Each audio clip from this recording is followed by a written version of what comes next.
has got? Well, in terms of T20s, yes, they have.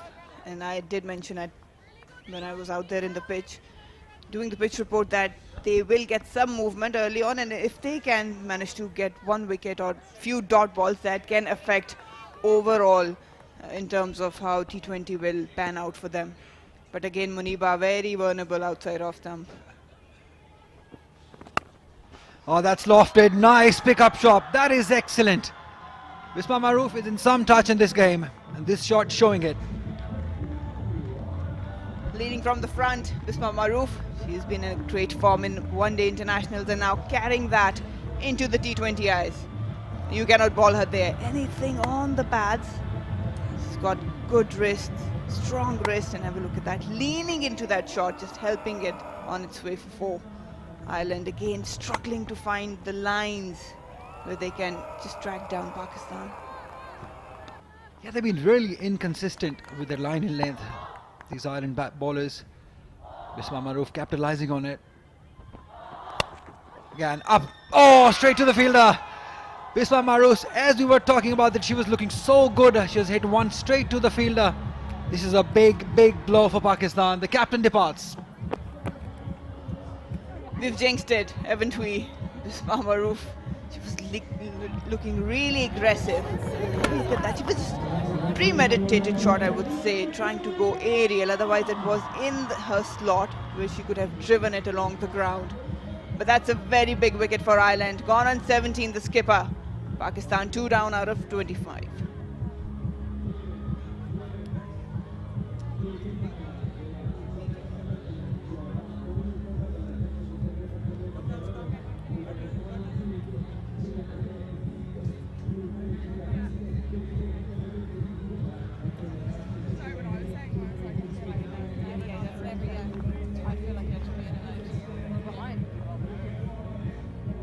Just saw that banner. Marina Iqbal, why not? We'll continue talking about it as Pakistan's best T20 cricketer. Nida Dar moves in. She's got a job to do. 25, they've lost 2 wickets. That is an impressive record. 122 games, 1,488 runs, best of 75, and that strike rate also impressive, 100. She's definitely one of the best in Pakistan at the moment. All-round cricketer. Pakistan have just lost their captain, so they've got to do a bit of work, Nida Dar and Javeria now.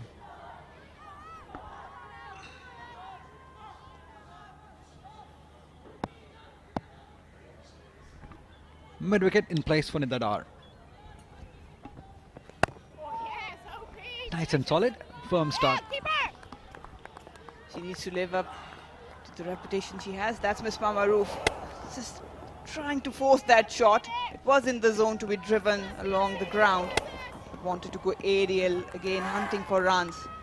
Landed safely into the hands of the fielder. No problems there. The idea was alright, but the elevation not quite there.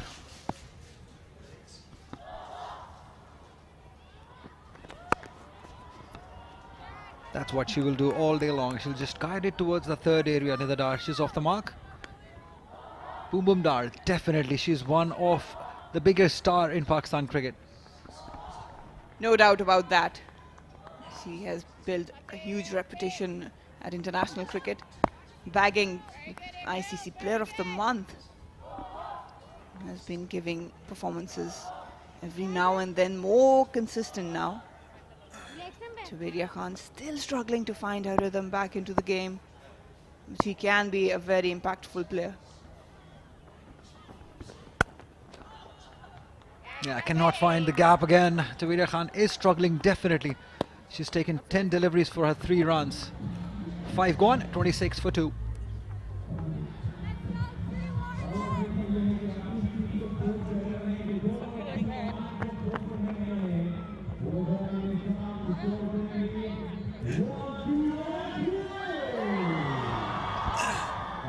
We were talking about Javeria struggling to get her form back. Marina Iqbal, the former selector, I have a question for you.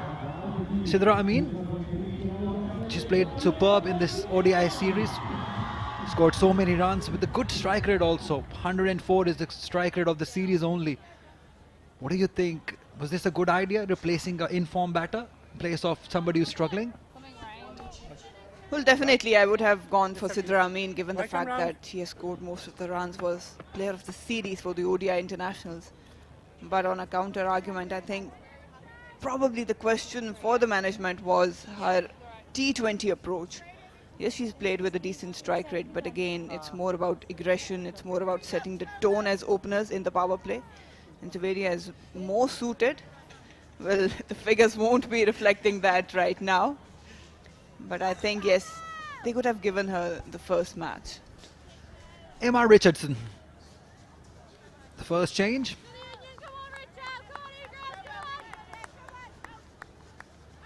Yeah, we'll talk about it more, considering that we are looking at the World Cup, which is around the corner in South Africa. Which player suits in those conditions? Which players you need to back? Who's your in-form player? All these things come into my mind.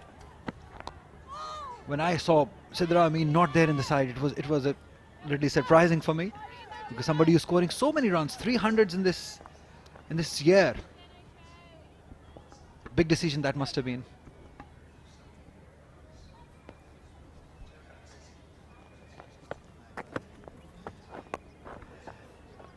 Cuts, but straight to the fielder. Especially when she knows the opposition in and out. She was well settled in with the conditions out there. It's not easy for Javeria, especially coming back in a T20 format, trying to find your rhythm and form.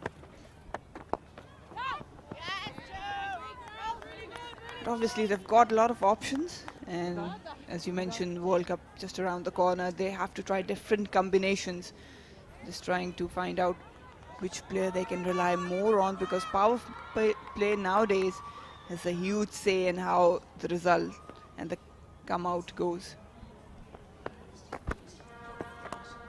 Sweeps it nicely, handsomely, for 4.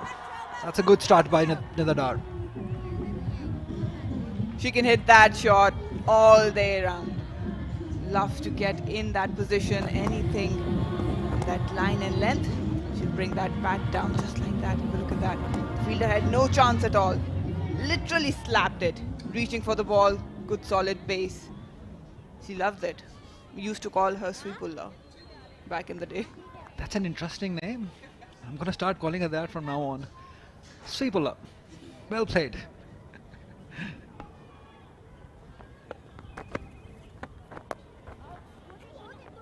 Two is the call. Will they be able to get it? No, I don't think so. That's good work done by the sweeper there. Restricting these to just 1. Sweepullah, well played. You can just see the intention in her eyes, Nidadar, whenever she's out, whether she's got the ball in her hand or bat, she wants to make an impact.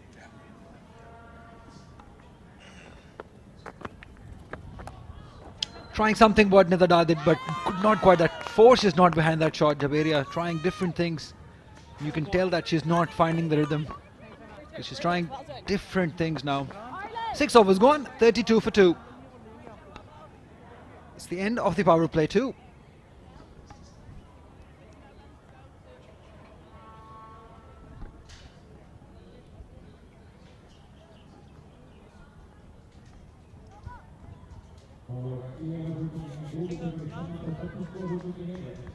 Imran Javed signaling it. That's the end of the first power play. 6 overs. Ireland, they've done really well, just restricting Pakistan to 32, and they've taken 2 important wickets. That includes the captain Bisma Maroof also. Javeria has taken 11 deliveries for just 4 runs.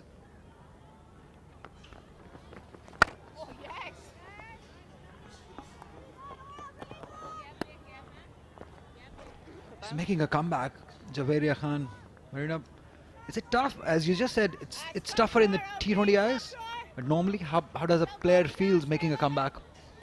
Well, definitely it is tougher in T20Is because you don't have a lot of time in your hands.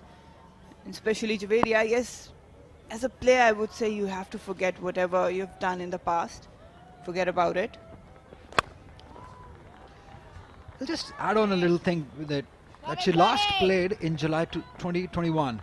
And she was the captain then. And then being dropped, not included in the side. Is that an extra effect? to being the captain and then not in the side? Actually, it can go either way, because at times as a player you need to take a break. You need to just step away from the game, because it was added pressure for her being a captain. They were losing a lot. Shuffling and still not being able to middle it. But there are two types of player. One who will break out and think that, okay, this is my opportunity to work on myself, to just grab myself, my thoughts, my skill, and work on it, and then can make a strong comeback. And it can go either way. As a player, yes, you can come back with a lot more pressure to make your place inside the team. And one player who can stand out is like, okay, I've got this opportunity, I'm backing my skills, and I know I can do it, and I've done it before. Javeria, on the other hand, I think she's the latter one. She knows that she's got skills, she knows that she's one vital player who can make her place back into the side easily. It's just a matter of time, it's just a matter of timing. Yes, she's back in T20s, it's not easy, but again, she is a fighter and she knows how to get the job done. Also considering that somebody who's on your backup, somebody like Sidra Amin who's scoring so many runs, who's looking for that spot up the order, does that also affect that pressure, little pressure of having somebody at your back? Well, pressure is the other name of cricket, so you have to forget whatever is outside the rope. Just focus. Oh, this time she's trying to slog it into the leg side, chopped on. It wasn't working for Javeria. Still she was trying to find her way, but it's all gone now. She managed to post 4 runs, and Ireland, they are delighted, getting another one in a span of 7 overs. 3 down now for Pakistan. Yeah, superb start. Again, Javeria just forcing it, a bit of a nothing shot. You just probably cannot explain this, what she was trying to do. She was just trying to break that shackle, could not happen for her. A struggling inning, ending after scoring just 4 runs, Javeria Khan. It's 32 for 3.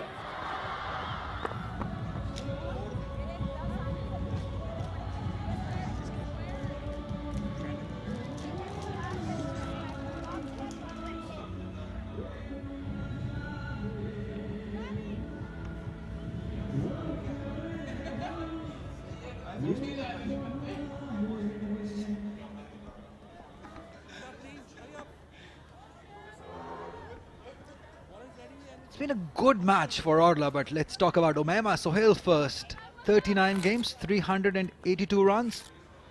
Average will increase as she plays more cricket. Strike rate also 86, 43 her best. She's an all-round cricketer. Got a 5-er in Asia Cup, that's just amazing. But something that's amazing is for the bowler, Orla Prendergast.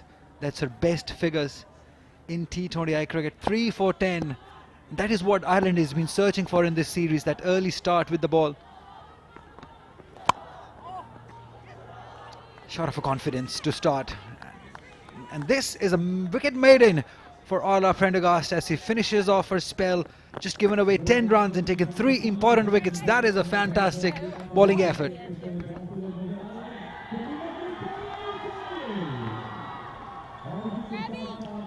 It's just been an amazing power play for Ireland women, the best so far they have in the series.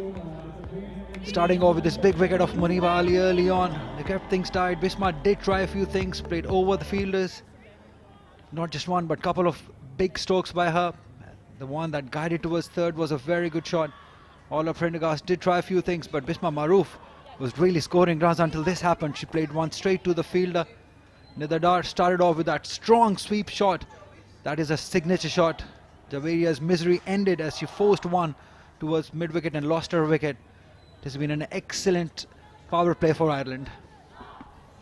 Not a good looking scorecard for Pakistan. The openers couldn't really get going. Bisma Maroof was the lone warrior out there, but she fell for the trap.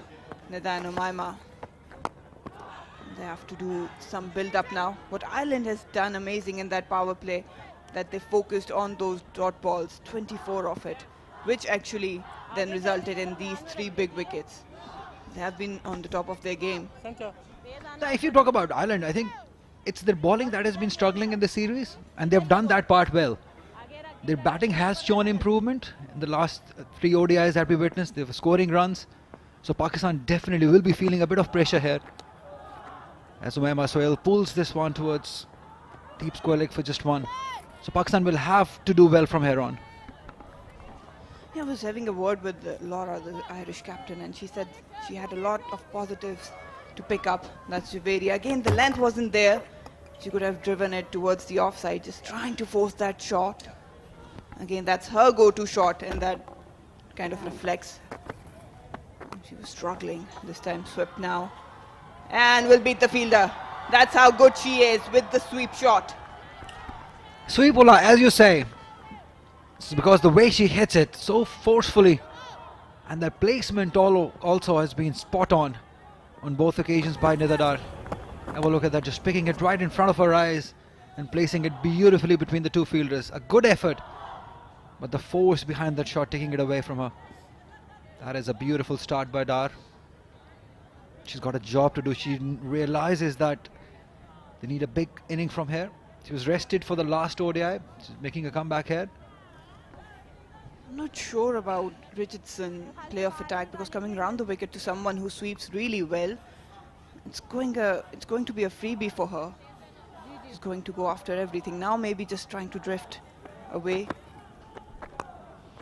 Yeah, they got an extra fielder on the offside, but Nida Dar just milks one towards offside. She's very experienced for that. She's been into the situation so many times. She's a wonderful cricketer. The Irish captain was pretty happy about how the ODI went. Had a lot of positive to pick.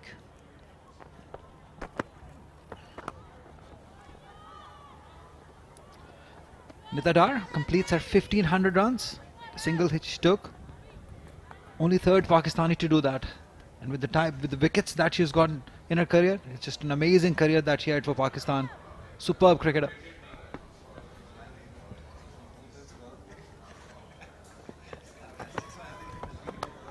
And again, this time there is a fielder. The placement not quite there. This will end 8 overs for Pakistan. It's 41 for 3.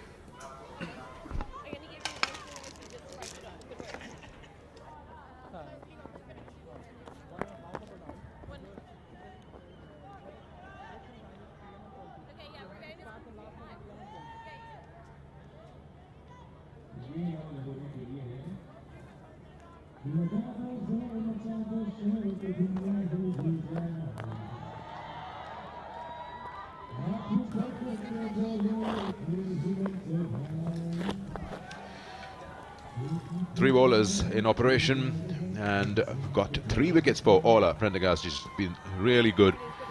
She was a bit erratic in terms of those lengths. She got a few wides going, but then that movement has been the problem for Pakistan batters. They've been struggling when the ball has been moving away. Arlene Kelly now in operation. Pakistan surely struggling with just 40 odd for the loss of 3 wickets, and already in the 9th over. Yeah, career best figures those for Orla Prendergast, her first 3-wicket haul. Good running here from Pakistan. For Ireland, we've seen that they, at points in the one-day internationals, had too many bowling options. I know that sounds silly, but 8 bowlers used in the first 2 games, 7 in the third. I think what you would like to see here is a little bit more of a plan, a bit more consistency. Obviously, we'll see the leg spin of Cara Murray potentially at some point as well. Maguire was expensive so far. Maybe Laura Delaney will use herself. We saw her bowling a lot in the warm-up. But for Ireland, it's been a really good start. They'll be happy to restrict Pakistan to anything under 130, 140. Will keep them right in the game.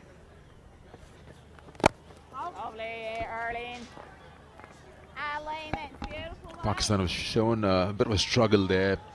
Javeria coming back after almost a year, faced 16 deliveries for just 4 runs.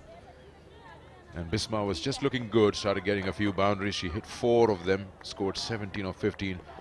And now Nida Dar, who's been so good in the Asia Cup as well, she's showing intent along with Umaima. Pakistan needs to get somewhere around 150. And then with their bowling, fancy their chances. But this start, of course, has been very cautious, and they've lost 3 wickets in the process. Very good, Dolly. Yeah, almost too many options at Laura Delaney's disposal. Herself as well. Didn't mention there Louise Little coming into the team today. She bowls medium pace too. The leg spin of Cara Murray. Very good, Kelly. Very So good, plenty of Kelly. different bowling options. There is Little doing the fielding. 3 wickets to fall so far, all going to Orla Prendergast. Excellent figures. 4 overs, 1 maiden, 3 for 10. A feather of an outside edge through. And a simple catch held by Little at cover. And then Javeria Khan really, who didn't get the kind of comeback that she would have wanted. 4 off 16 deliveries. And dismissed, 3 gone.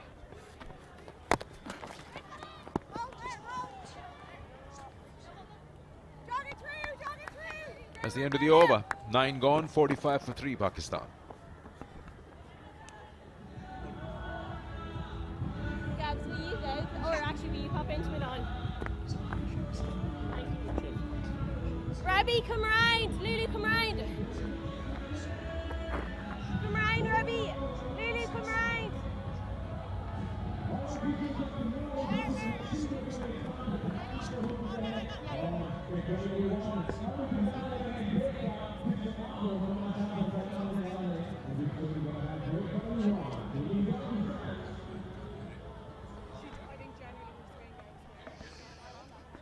So it will be Laura Delaney bringing herself into the attack, right arm medium. It's very economical usually, good economy rating. Her career 6.2. She's quite consistent. Hits a line and a length as good as anyone in this side.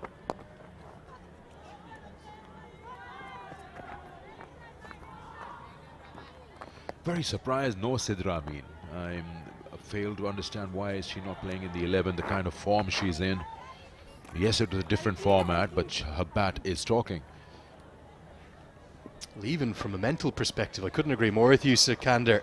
The impact that she would have on the Irish psyche, having dominated that series. There's plenty of power to come, though. Keep your eyes in particular there on Aisha Naseem.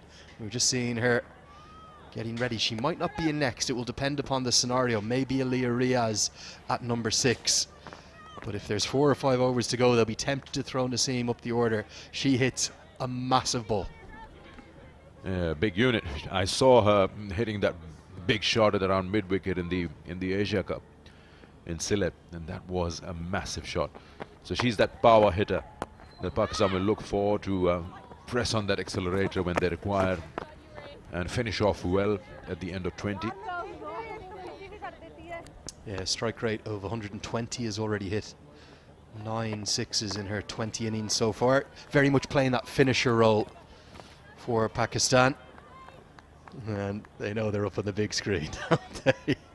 Irish bowlers, though, are doing a good job here. Lots of cutters, lots of slower balls, and they're containing Pakistan very nicely at the halfway stage. Ireland maybe just ahead of the game.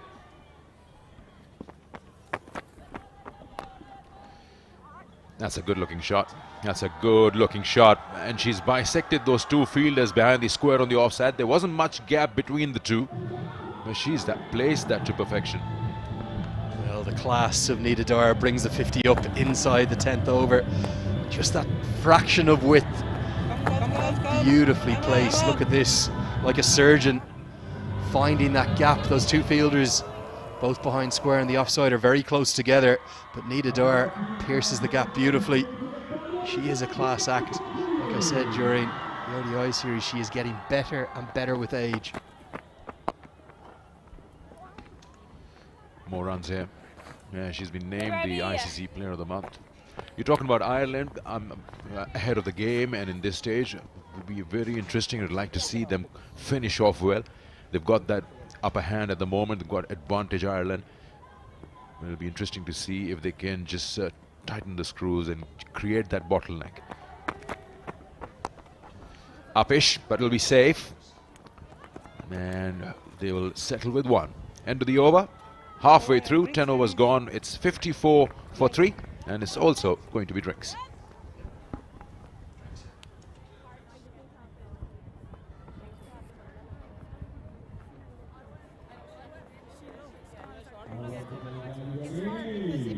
She's just hit it later, so it's literally going to go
Sorry, I'm just like, yeah, I know, we're trying our best.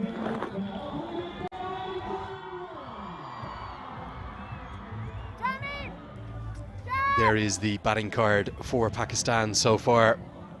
Nida Dar just leading a bit of a rearguard action. 3 wickets have fallen in the first half of this first T20I. Let's take a look at the 3 of them, all falling to the right arm, medium fast, all-rounder Orla Prendergast, finding the outside edge of Muniba Ali before Little took her catch. And then Javeria Khan chopped on. It was a shot a little in desperation because she was in a difficult position, 4 off 16 on her international recall. Prendergast has bowled out, 5 bowlers used. I think Kelly will continue now after the drinks break. And Ireland going to be reasonably happy with their position, but the 24 dot balls they bowled in the power play have just dried up a bit. Pakistan starting to rotate the strike nicely in front of what is an ever-growing home crowd and plenty of interested fans. Well, you imagine 36 balls in the power play and 24 dots, so you're only putting yourself in more hard work after the power play. It's good to see that we hardly have any dot balls in the last 3 overs. But you've missed out on the opportunity when only 2 are outside the 30-yard circle. Nida Dar has that steely-eyed glare again, doesn't she? That woman on a mission role she plays so often for Pakistan. There are the home fans. Great to see schoolgirls in and getting right behind their country. Oh, that's very well done. Is that caught cleanly? That is, if it is, that's one of the best catches of the trip that Ireland has made here. What a catch. Louise Little into action in the T20 team, and she's held on to a cracker at mid-on. Herself and her brother, they love the big stage, they love the big occasion. We saw Josh starring there at the T20 World Cup down under. Look at this. Oh yes, a cracker from Louise Little. Ireland have their 4th and very much moving into the ascendancy here in the first T20I. Sahel's gone for 8, Pakistan 56 for 4.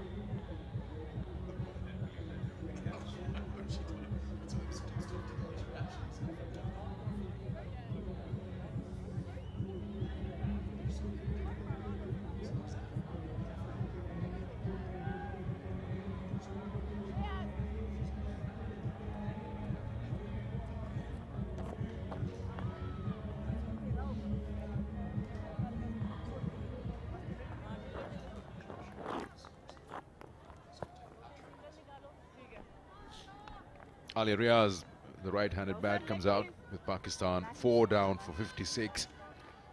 A tailor-made situation where you probably would expect her to just push the ball around, and then the last 5, if they don't lose any more wickets, she'll fancy the chances. Nida and herself both can hit the long ball. If someone can clear any boundary, that's Alia Riaz in the team.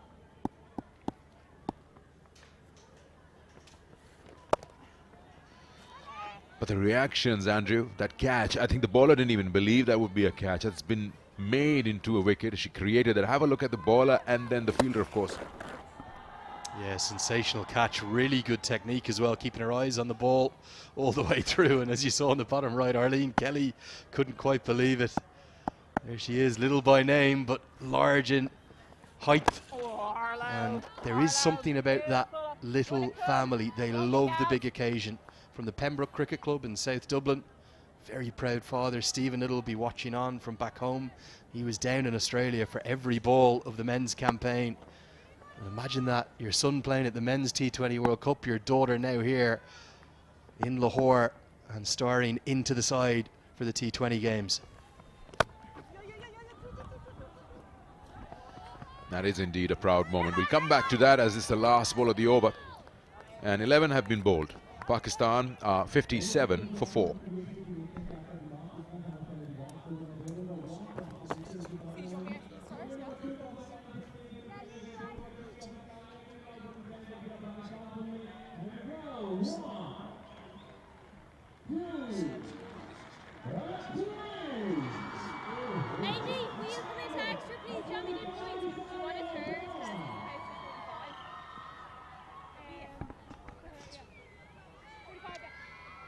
First T20 international here at the Gaddafi Stadium between Pakistan and Ireland. You're talking about a proud moment for parents and for family, where you've got brother and sister both playing for the national side. And lots of examples that take me back here in Pakistan as well. We had a time where the Akmal brothers were playing at the same time, and there are 3 of them. Or you have the Pathan brothers in India both playing at one time. In commentary, we've got one doing the international men's and the other one is doing women's. Waqar and Ali. Yeah, great to have Ali with us, isn't it? Cara Murray comes into the attack with her leg breaks, just strays down the leg side. And in this Irish side, it's actually not just one set of brothers and sisters. Also, Laura Delaney's brother Gareth was bowling his leg breaks for Ireland down at the T20 World Cup for the men in Australia. Irish cricket is a real family affair. It always has been. Very tight-knit community. And the game continues to grow in Ireland, but also our reputation on the international stage, due to the performances of the men and women, it's ever burgeoning, and they're certainly showing their worth here today against Pakistan in the T20 format.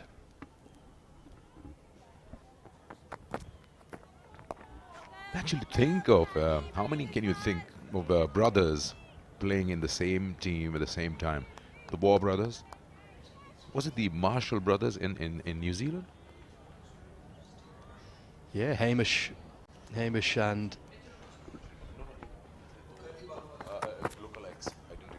of course there's a very famous Irish example with Kevin and Niall O'Brien, the Mooney brothers in Ireland too, John and Paul. So it's probably more frequent than you'd think. Zimbabwe had both of them playing at the same time? Yeah. Grant and Andy Flower. Yeah.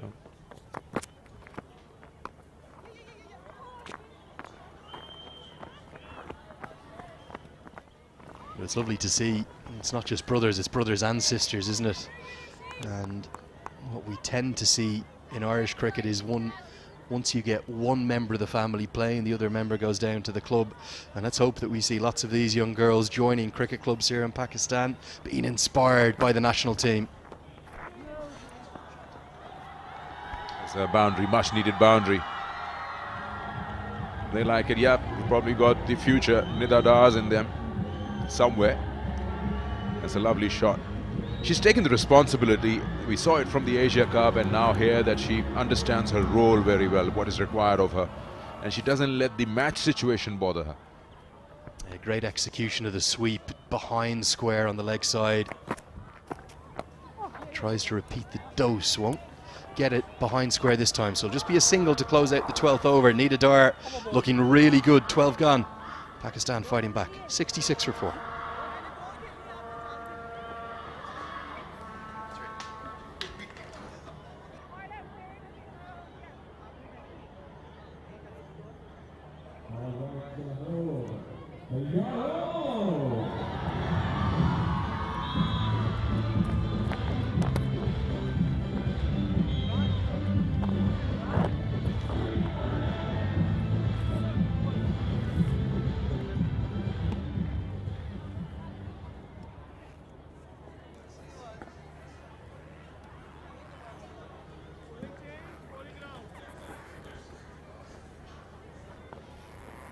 maybe 2 backward, yeah.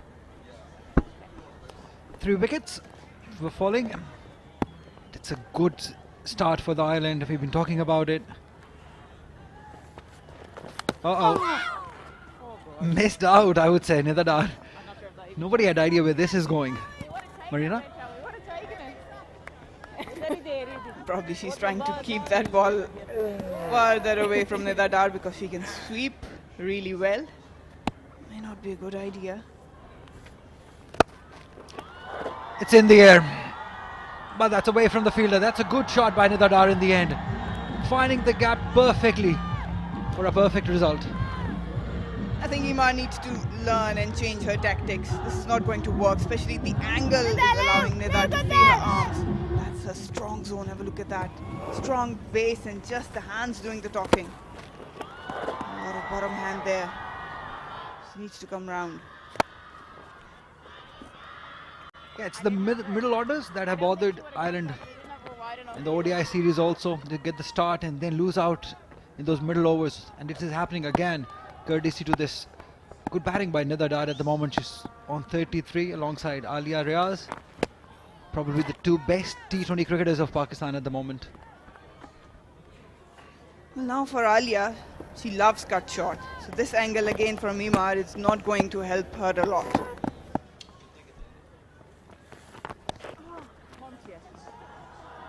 Cuts. Another boundary. Yes, it is. This time to Ali Riaz. These two have the most sixes for Pakistan, but at the moment they're dealing in boundaries. Well, now they're spoiling the party for the Irish team. Alia and Nida Dar. Again, I was talking about how Alia loves to cut. This angle again helping her. She didn't find the middle of the bat, but the result, that's what she was looking for. To come over the wicket. That one kept low, but nicely negotiated by Alia through that cover area for just 1. End of 13 overs, it's 76 for 4.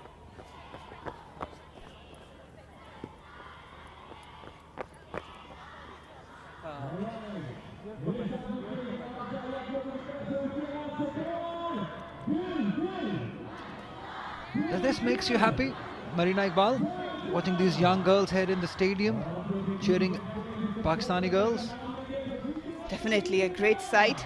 That's all we want. That's what every cricketer wants at home.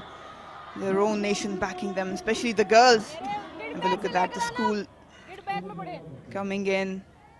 Numbers, more aspiring cricketers watching their stars in front of them. And the Irish team as well. Wait is the call, and rightly so. Went straight to the field, although Nida was thinking that there is one available. Alia is very experienced for that. That's probably she's suggesting. I think she's conveyed her message, but Irish team has been pretty decent in the field today. It'll just be 1. Easily done.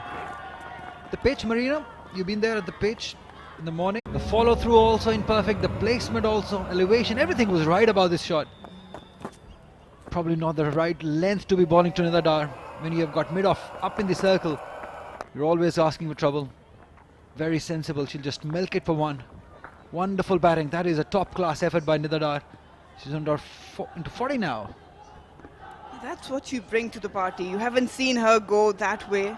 It was all sweeping and just nudging around. But when you pitch it up and you think that you won't be targeting the offside, she brings that shot out. Not out, says umpire. Double-minded now. ये तुम्हारे वाला था. Yeah, we can just hear it, what Nida Dar is suggesting to Ali Riaz, that it was there to be hit. Just wait for the delivery. Because there are plenty of overs left. If Ali Riaz stays, there will be plenty of runs available.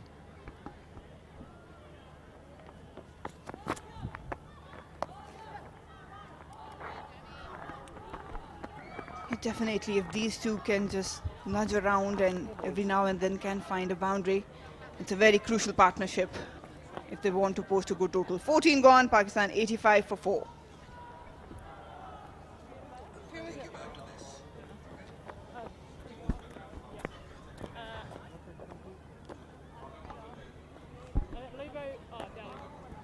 Right, Ireland women, they're having a good time here in Lahore. They've been visiting different places, and that's where they were at Wagah border, that flag ceremony that happens every day. Just amazing moments.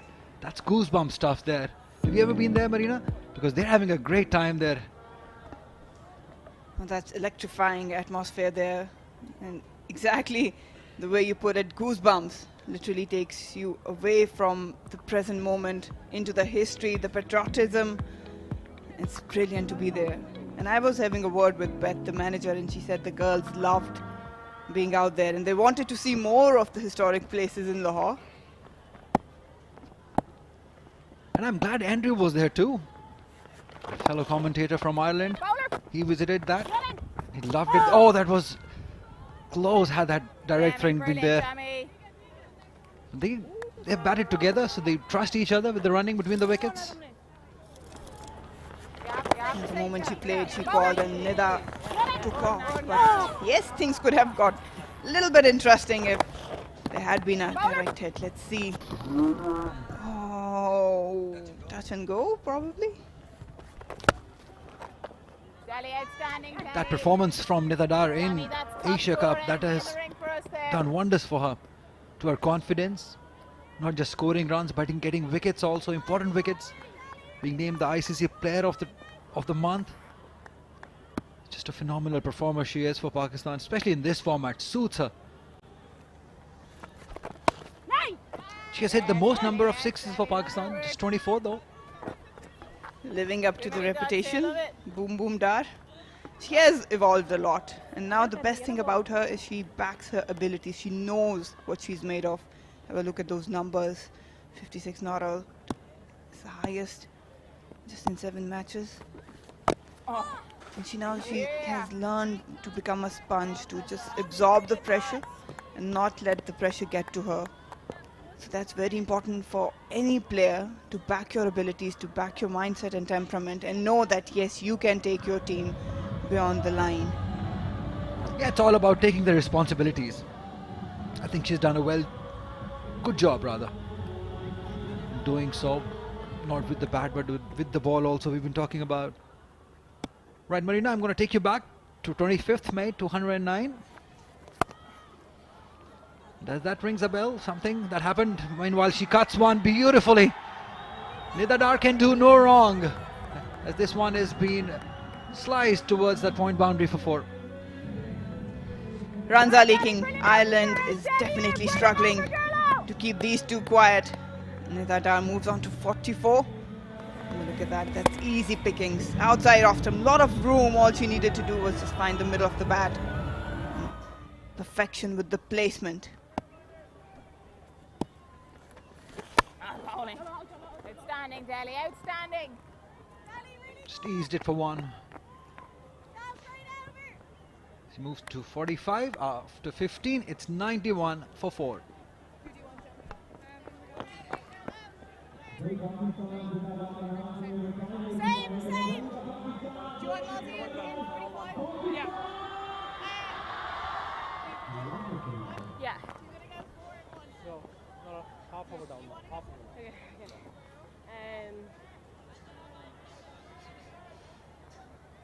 Sam, what's your plan here?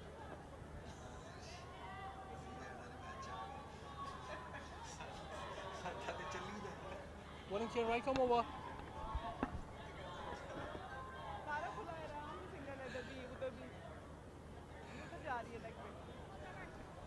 The card being dominated by Orla. Orla Prendergast got 3 wickets early on and put pressure on Pakistan. But this partnership now, it's building. 35 at the moment. 2 of Pakistan's best batters, all-round cricketers are in. But Marina Iqbal is with me. I'm going to take her back to 25th May 2009 in Dublin, when Pakistan made their T20 debut. She was the part of the team against Ireland. How does that feel, Marina? It wasn't a particularly good day. It was raining, it was cold in Ireland. But then again, obviously making debut for your team. Oh, back in time, Nida Dar. It's obviously a huge moment when you get out there on the field. You wear that jersey, the star on your chest. No, you have huge responsibilities. Not just the game, you've got plenty of expectations, plenty of responsibility. I remember opening up the game, a lot of swing to be dealt with. Oh, this will run away. Just guided it towards that fine leg boundary. It's a superb shot again by Nida Dar. She knows she's got a job to do. Moves on to 49 Nida Dar. That's how substantial she is for Pakistan team. Just straying down the leg side, and she knew she got an opportunity to hit a boundary. Slight bit of misfield actually helped her to achieve that. Just one try now, and Pakistan is right back on track.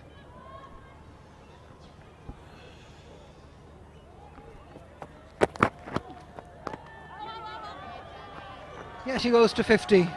That is her 7th 50 in her career, 2nd in Pakistan, 1st against Ireland, and 3rd in the last 7 innings that she's played for Pakistan. She's been a wonderful performer, and she's delivering at the time the team needs it the most. Receiving all the appreciation from the crowd and the team as well, and what exceptional innings she's played.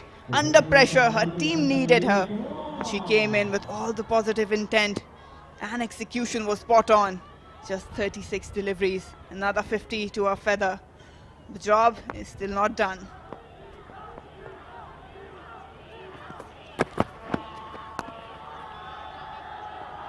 The role of Alia Riaz is very important now, because we know that Nida Dar has got the start. She's given that foundation to Alia Riaz. 97. At one point we all thought that Pakistan might not get to that 130 they might be eyeing on. But this partnership, 41 at the moment, they've definitely put them in that position that they can get to even 150 from here on.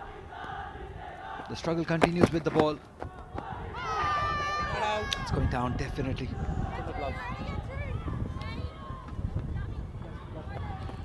16 gone. Have a look at that LBW. Yeah, it's straight down the leg. No worries there. Pakistan 97 for 4 after 16. That's just easy.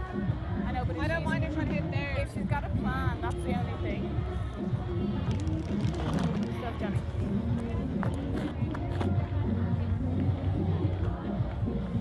Yeah, 2 minutes for this. 2 minutes.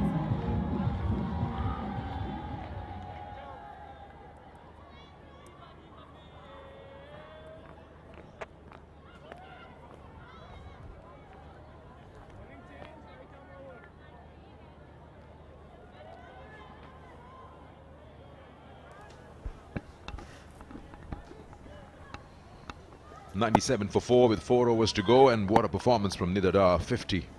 And she's got 37 deliveries that she's faced. Is it 7 boundaries and a maximum? And continue to do so along with Alia Riaz, who is understanding her role. I think that the new ball that was moving around, which was creating those problems for the Pakistan batters, now that effect is neutralized. And with the ball getting older and getting hammered, it's becoming easier. So something different has to be done here from the Irish bowlers in terms of lengths, in terms of field positions, and probably a catch like what Little took. They need to break this partnership and get control of the game, or get it back from them. That's down the leg side, going to be bowled again. How a game changes, Andrew, in a span of 4 overs. Well, classic T20 cricket, isn't it? And Nida Dar is almost single-handedly maybe taking this match away from Ireland. I think Pakistan, in those last 4 overs since we were with you last, have just pulled away from Ireland. Still time for Ireland to fight back, though. Almost half a chance, and it's just ricocheted off the left hand of Arlene Kelly, mid-off up in the circle, going to run away for 4. Everything Nida Dar touches right now, it's turning to gold. Yeah, that was hit hard. I mean, I'm good Arlene just took her hand off, because that surely was hammered back towards the bowler. She did well to just not get any part of her fingertips onto that. Nida Dar playing 122nd game, T20 internationals. That's a lot of cricket. Look at the ball, how it just swung away this time again. She drags it from outside off. Brilliant, Pete. Very good here, Arls. Very good, For girl. me, Ireland's bowling options have been a little strange at points. But Nida Dar, you've got to give her great credit the way she's played. 35 years of age now. Her 7th T20 I-50. It's been so impressive.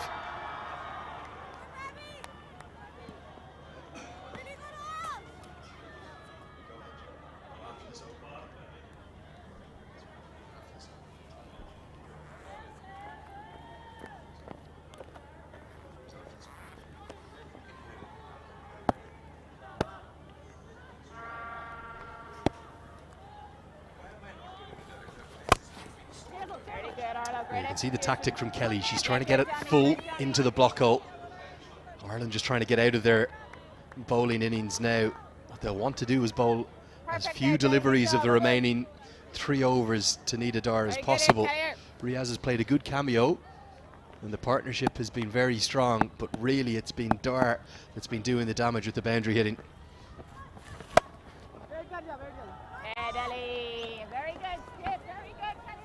End of the over, 17 gone, and Pakistan are 106 for 4.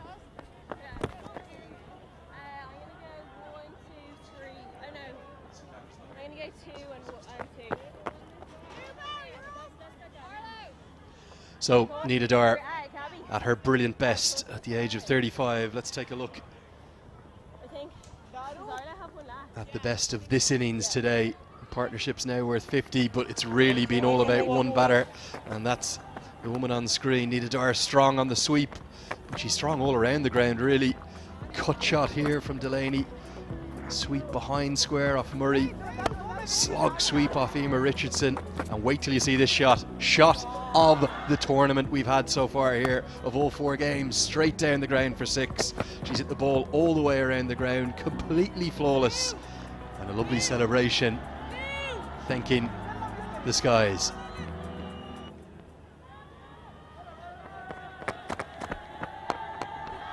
Again, lifts that one over extra and gets another boundary. Now she's toying with the field out there. She's just finding those gaps at will. And the power she possesses, she puts a lot behind every shot that she plays. That's a 9th boundary for Nida Dar. Well, when you're in the form that Nida Dar is in, the ICC Women's Player of the Month last month, it makes batting look very easy. Look at her there, deep in the crease. She's just manipulating it at ease, at will.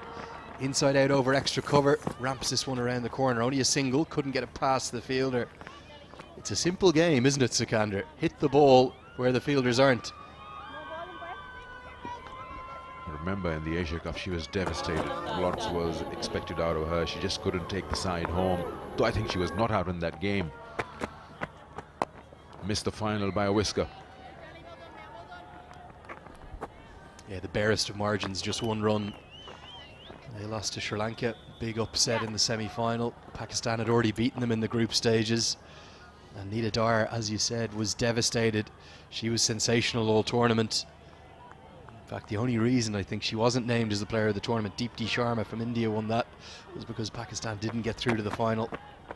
White ball. Almost single-handedly brought her side there. But if she continues this form, you'd have to think Pakistan, looking ahead to that Women's T20 World Cup in February, going to be a real chance of maybe having their best ever tournament. It's a spread field, 2 fielders in the deep on the leg, 2 fielders in the deep on the off. This is going to be close and given, full, straight, gone. Yep, she was down on one knee trying to hit it in the cow corner, but got it on the thigh, and since she was all the way down trying to get underneath that ball, she's been given a leg before immediately. Asif Yaqub had no doubts whatsoever. Yeah, that would have crashed into leg stump. So they've got the prize wicket of Nida Dar. Has she already done the damage? Only time will tell. We'll have to wait and see where Pakistan finishes at the end of their 20 overs. But Dar has been an entertaining knock. 61 of 43. And she just gives an instruction or 2 to the next batter coming in. It's been thoroughly entertaining. 9 boundaries and a 6. Pakistan 113 for 5.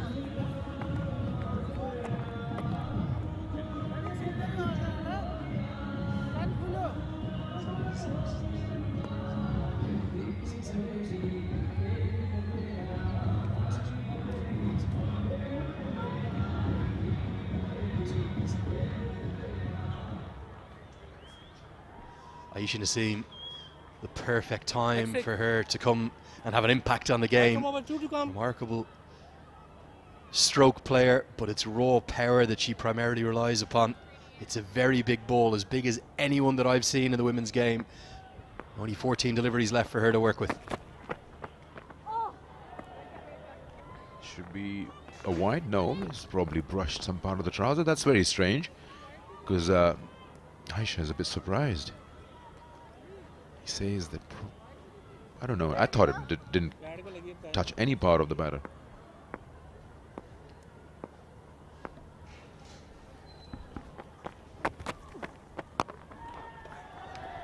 Off the mark straight away with a powerful shot for a single. End of the over. 18 gone rather. And it is 114 for 5.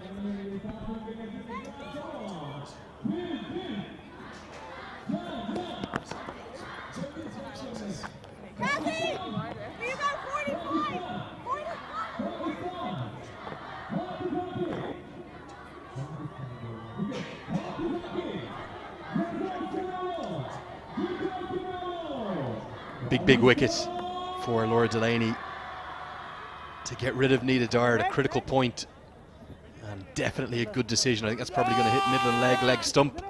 Wasn't a huge celebration because I think Delaney realises the damage that Dara has done.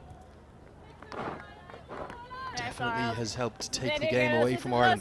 Critical final 2 overs here. If Ireland finish well, take the momentum in, maybe keep Pakistan to 130 or even less than that, they could quite fancy their chances of an upset. Brilliant. He's calling for 2 here, but that's well done by the field.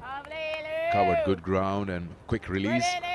Great skills here, See that Nida Dara's wicket, you just get a feeling 2 things happened there. One, the ball didn't really come up, and second, she probably went through the shot a little earlier.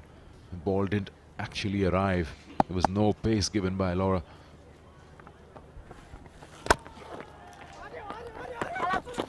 A direct hit would be good, but they complete that single. Can they come for an overthrow? Yes. Good game awareness there from the 2. Yeah, brilliant game awareness from Aliyah Riaz and Aisha Naseem. Direct hit I think would have been gone, but instead it's cost the extra run. Always going to run a single there. Hunter with the throw. Bowler not really getting into a great position. Ireland backing their strength at the tail end here, backing their seamers to close this innings out. I think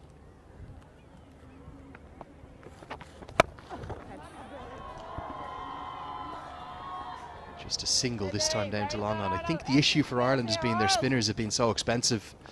Emma Richardson 3 overs for 25, Cara Murray just 2 overs for 18.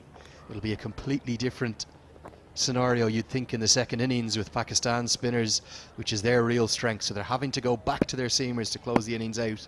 Still, under 130, 135 would be a good effort from their bowlers. Again, running the first one hard, just putting the pressure on that fielder. Brilliant here, Orles, brilliant here. Big surprise for me, Sikander, has been no Louise Little with the ball brought into the team. She does bat a little bit down at probably number 8, but you would have thought if she's come into the team today, surely we should have seen her with the ball. So we're bowling an awful lot in the warm-up, none in the game. That's good bowling.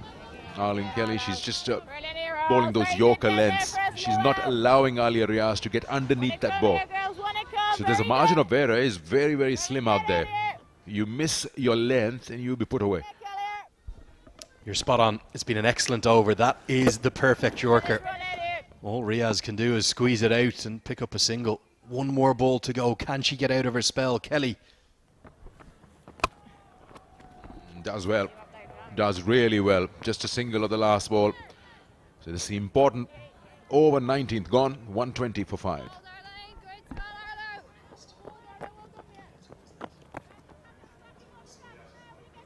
What about the roller? Just light. Light roller. Yeah, 5 minutes for that. We will have a flash in between. Light roller, 5 minutes.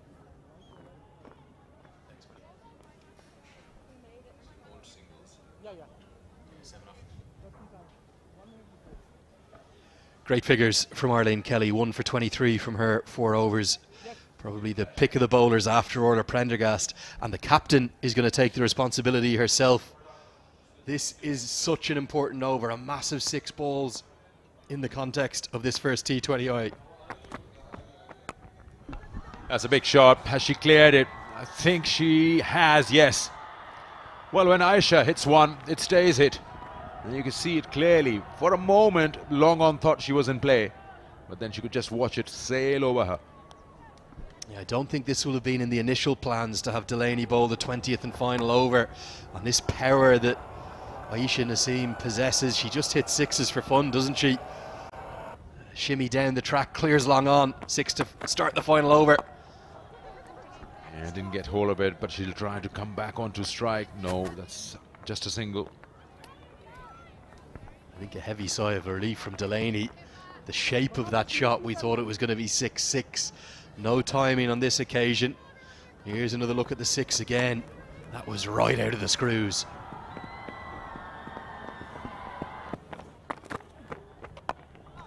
This time Alia goes straight, will only be a single. But that gets Aisha Naseem on strike. So we've got 8 runs of the first 3 in the last over. Delaney bowling almost exclusively slower balls. It's hard to emphasize just how big these 3 deliveries are. Can Ireland get out of the spell? Looks like they can. This should be a run-out opportunity. The throw goes wide. Poor from Mary Waldron. That should have been the 6th wicket for Ireland. Delaney does well here, doesn't she? Just angles it in, takes it out of the hitting arc of Aisha Naseem. Yes, she did well. She was following Aisha, and that worked for her, so that doesn't really allow her to get any room. Have a look at that. That's smart bowling. Yeah, that could have been an opportunity for a run out, but nevertheless, they'll be happy. It's just a single. 3 more balls in the over. Yeah, seems to be a mistake there. Should be the last ball after this. Again, they're coming back and they complete the second.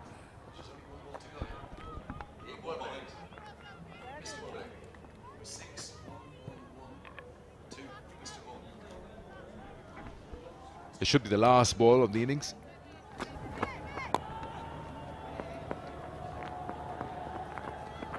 So they got to that 131 and this should be a wide. Make that 132. That should be a score Sale Ireland would like to feel that they can get there. Ball that last ball. Don't concede a boundary. Yeah, we'll just get our scoring catch caught up. There is 1 delivery left. Maximum to start the final over, but not much damage since. Can Delaney close out? Pakistan 1-3-3 for 5. 1 ball to go.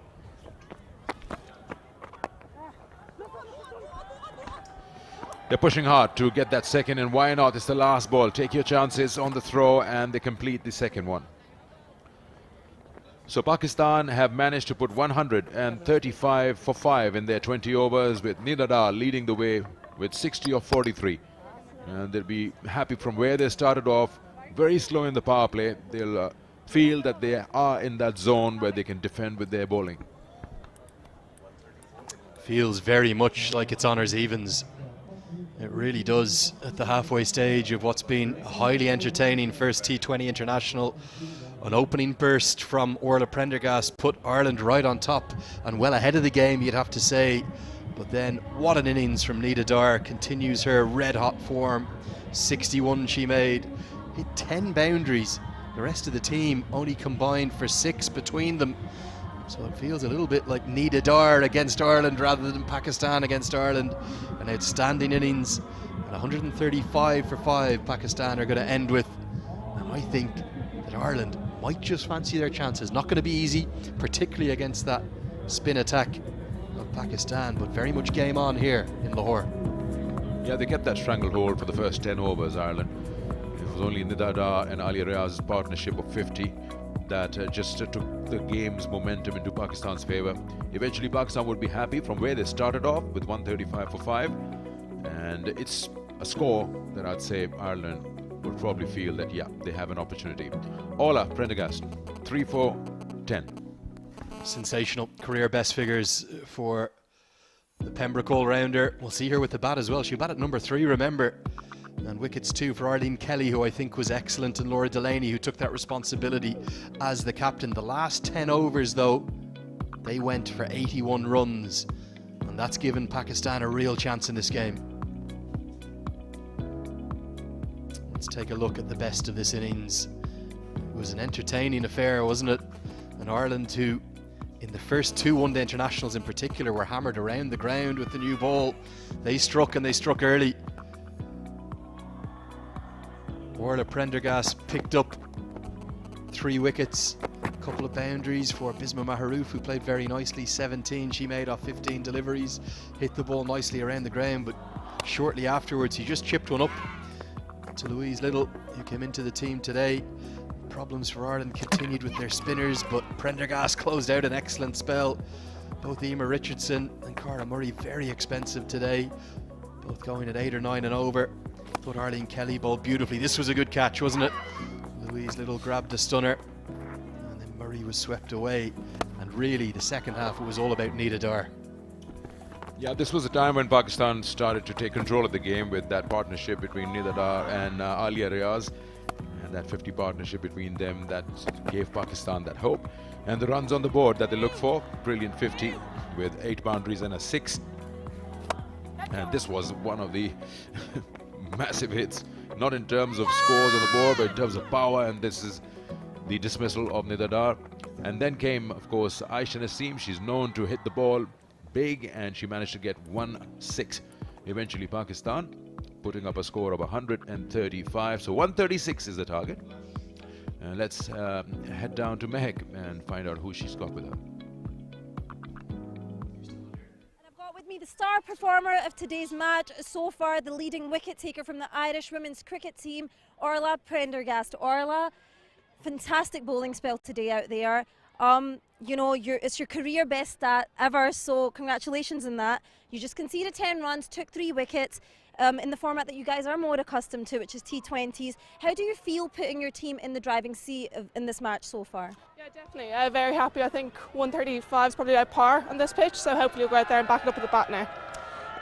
Okay, so we know that in the few days off that you guys had, you guys went out and explored Lahore, you know, you experienced the history and the culture of Pakistan. So how did that go for you personally? Yeah, it was great. Definitely never experienced anything like it before. So it was a really new experience that I definitely really enjoyed. All right.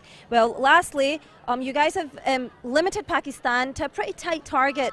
So how do you feel chasing that target for your first ever victory in this, you know, in this tour so far? Yeah, I think a big thing for us will be going out there and taking the game on, playing with intent and just playing. Right. Well, thanks so much for talking to us, Orla, and very well bowled today, and best of luck for the rest of the game. Well, so the target is right there, 136 to win this match, and this is what they require at 6.8 and over. We'll take a short break. When we come back, well, Ireland will come out with their response.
Back to the fantastic Gaddafi Stadium here in Lahore. It's the first T20I between Pakistan women and Ireland women. It's a 3-match T20I series providing brilliant preparation for the T20 World Cup that will be in February in South Africa. Both sides in the same group, and this was Pakistan's total. 135 they posted on the board. They were in early trouble though, reduced to 32 for 3 by Orla Prendergast before Nita Dar just kept doing what she's doing at the moment. I don't think there's a women's cricketer in the world in better form than Nita Dar. And her 61 off 43 has given Pakistan a real fighting chance. 3 wickets for Orla Prendergast, a wicket apiece for Arlene Kelly. And Laura Delaney, the captain, who bowled the final over, means it's right around par, this total, we field. So Ireland, to pull off an upset and start the T20 series perfectly, will require 136 to win, a shade under 7 and over. They'll need 10th in the world, Ireland, Pakistan 6th in the world. Andrew Leonard here with you alongside Marina Iqbal. Marina, great to have you with me for the first time today. A very good morning to you. This power play is going to be critical for Ireland's chase, you'd sense. Good morning, Andrew, and good morning to everyone.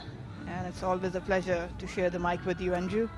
Well, yes, it's going to take some solid batting, especially for this girl. She's got loads of potential, but needs to be spot on with her execution. Have a look at that strike rate, 112. That's what counts in T20s. They need a good start for sure, but I still think they've got a fair share of chance in chasing it down. Hard work, yes, it will be required. Well, Amy Hunter has been pushed up the order. The reason for that, Leopold isn't generally selected in the T20I side. When she is, she's picked as a bowler. Keep your eyes on this young girl, 17 years of age, from the Estonians Cricket Club in Belfast in Northern Ireland. She is a superstar. To use a comparison to the men's game, she reminds me so much of Paul Sterling, who obviously is well known, actually retained this morning in the Pakistan Super League, I see, for Islamabad United. It's going to be Fatima Sana to open up the bowling. Missing for the Asia Cup. And for Ireland, I think they're going to enjoy this pace on the ball, enjoy the fact only 2 fielders allowed outside the circle. They're going to need a flying start. If they can get off to a good start, anything could happen here. Hunter's going to face up. Sana to bowl the first delivery of the chase. And immediate runs, good running between the wickets. Ireland very much in this game. No doubt about that, especially the way they have been progressing throughout this series. They did well in the last ODI. Look at that, right underneath her eyes, soft hands, straight intent. You can tell that they are onto something. And these two, Gaby and Amy Hunter, you keep on mentioning that, and we've seen some glares of her, but these two will be very vital for Ireland in this chase.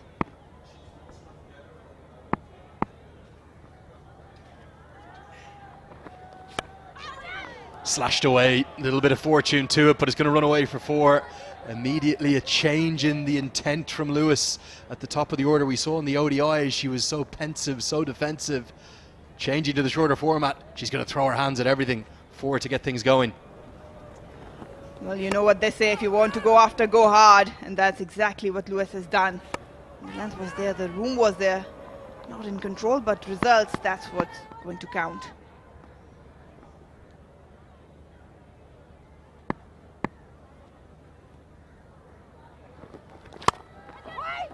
Powerfully driven, but straight to mid-off. Beautiful batter to watch. Gabby Lewis comes from Irish cricketing royalty, really. Her father, Alan, Ireland's men's captain for many years. Her sister, Robin, who played a huge amount for Ireland too. And she's the leading run scorer already, and she's just 21 years of age. Where could Gabby Lewis go in her career? A long way, and I'm sure in the list of legends. If you look at that, she's got a long path ahead of her. Already a very stable head on her shoulders. These are the opportunities, especially I think, that the ICC Championship has provided to the younger players to play all around the world with tougher oppositions as well, to improvise their skill, to work on their temperaments. And we are already seeing quite a few results in terms of how the players are being developed all over the world. I'm talking about development, Fatma Sana, she's been superstar for Pakistan for past couple of years. Heaved into the leg side, probably not the prettiest stroke, but Lewis won't mind too much about that. Bottom hand just coming through, picks the gap nicely between mid-on and mid-wicket. 2 boundaries in the opening over.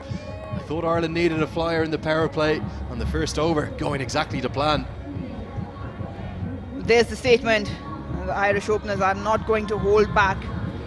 Just the length and angle coming in back right-hander. Leaning into that, a lot of bottom hand. And she managed to do well, keeping it alongside the ground. Beats the fielder.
It's going to be a big final.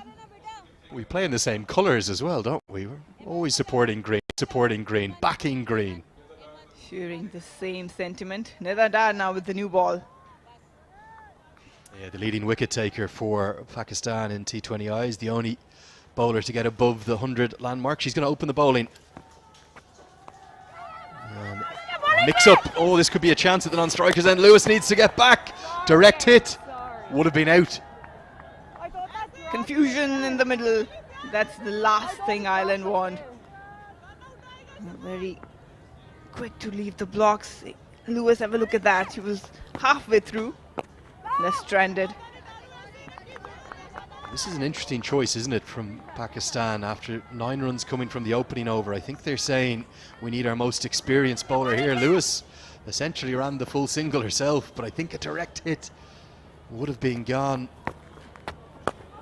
Hunter takes on. Yes! Dar hit to mid-on. Oh, that's sensational. It's Aliyah Riaz, only inches above the turf. Hunter's aggressive by nature, but it comes off the bottom half of the bat, and Riaz clings on to maybe the catch of the 4 games we've seen so far. It's sort of a deja vu. We saw Louise Little do that. It was quite similar catch, but this time Amy just trying to slog it into the leg side. Just managed to keep that hand onto the ball. It's a good catch. It's tying on to Aliyah Riaz. Amy Hunter, the big wicket, gone now on 1. Ireland 1 down on 9.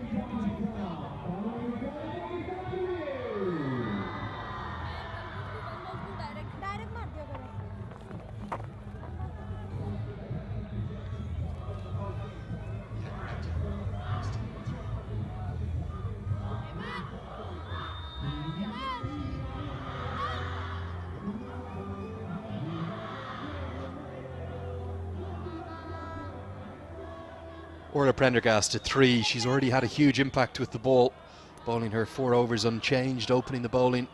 And again, it's part of this young Irish future. A 17 and a 21-year-old opening up the batting, and a 20-year-old comes in at number 3. Very hard hitter of the ball, has the potential to clear the ropes, but Nida Dar. Beautiful start from Prendergast, cut away. Look at the timing and the power that Prendergast has. That was no more than a push, and it's rattled away across the outfield. Perfect start for her, 4 to the total. Impeccable timing. Just collapsing the back knee. misfield, I would say that, but timing was superb. It raced away to the boundary. She's carrying some good form, some runs under her belt.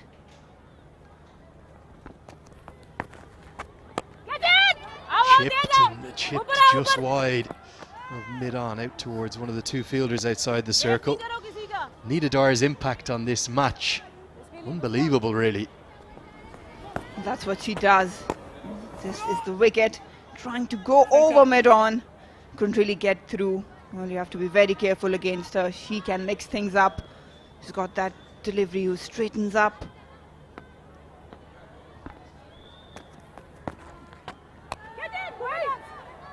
A little bit chancy outside the off stump. End of the second over. Ireland lose their first wicket. It's 14 for 1.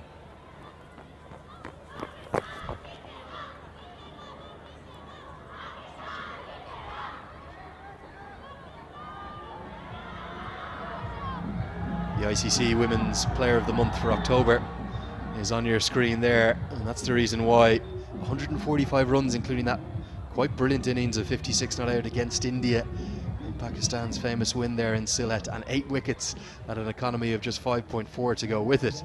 The way she's started this series, maybe she's saying, I want to be in the running for the Player of the Month again for November.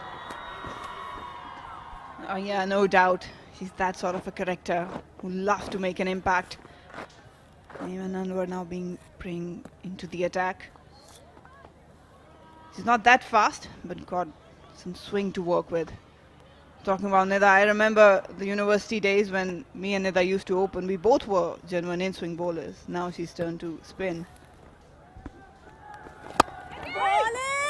You tend to do that as you get a little bit older, don't you? You lose the interest in running in off the long run and pounding into the turf. Boom Dar. That's a great little poster with a well-painted flag of Pakistan as well. Good handiwork at home there. Oh, I'm loving this. The support from the crowd, especially the youngsters, young girls. Oh, that's driven, but good fielding. Will pick up a single. That's what it means to be playing at your home ground. Each and every cricketer loves that. They want their nation backing them. And for the nation as well, especially for the girls, when we talk about, they want to watch their superstars in front. Good fielding there. One of the best fielders, Alia Raz in Pakistan side.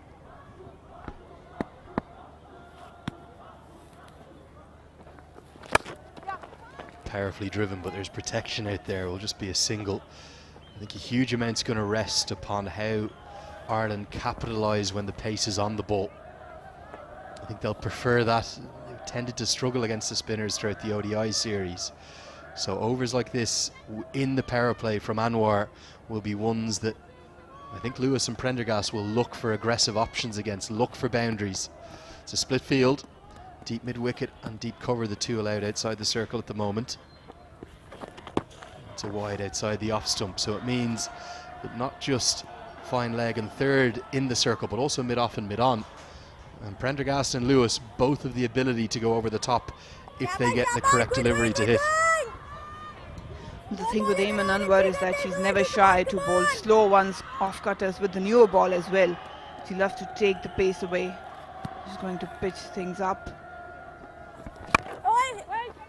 Nice work, keep going! With mid-off and mid-on up in the circle, if Anwar gets too full, I think we'll see Lewis or Prendergast go downtown. They're going to go over the top. Ireland need to take risk to try and win this game. There's no point being 25 for 1 after 6 overs of the power play. They want a good flying start in the first 6. You can see that's what they're trying to do, but just no real timing. Direct hit is going to be not out. Good throw, Prendergast safely home. For Ireland to chase this down, you sense one of these two needs a big score. Well, definitely, no doubt about that. Ireland is going to rely heavily on this partnership, and rightly so. They both have the potential. There's a chance. What Pakistan would want is to force Ireland to take Anwar and try to hit over mid-on, mid-off with lacking pace. Things might get interested. He's picking up one single. 3 overs gone now. 19 for 1 Ireland.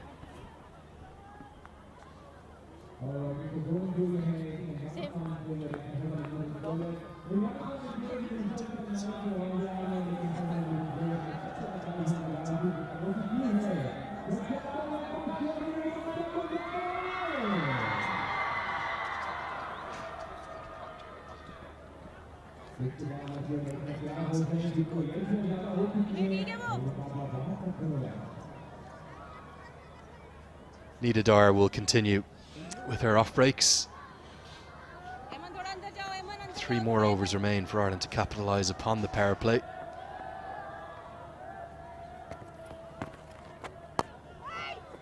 Nida Dar, such a clever bowler. Why is she so difficult to get away?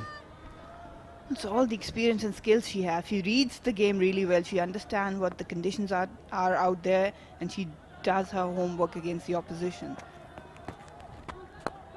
So the variation in her pace, in her angles, you'll see her coming close to the wicket, you'll see her going wider, creating those angles, and especially the pace she takes off. That really affects and makes it more difficult for the batters to take her on.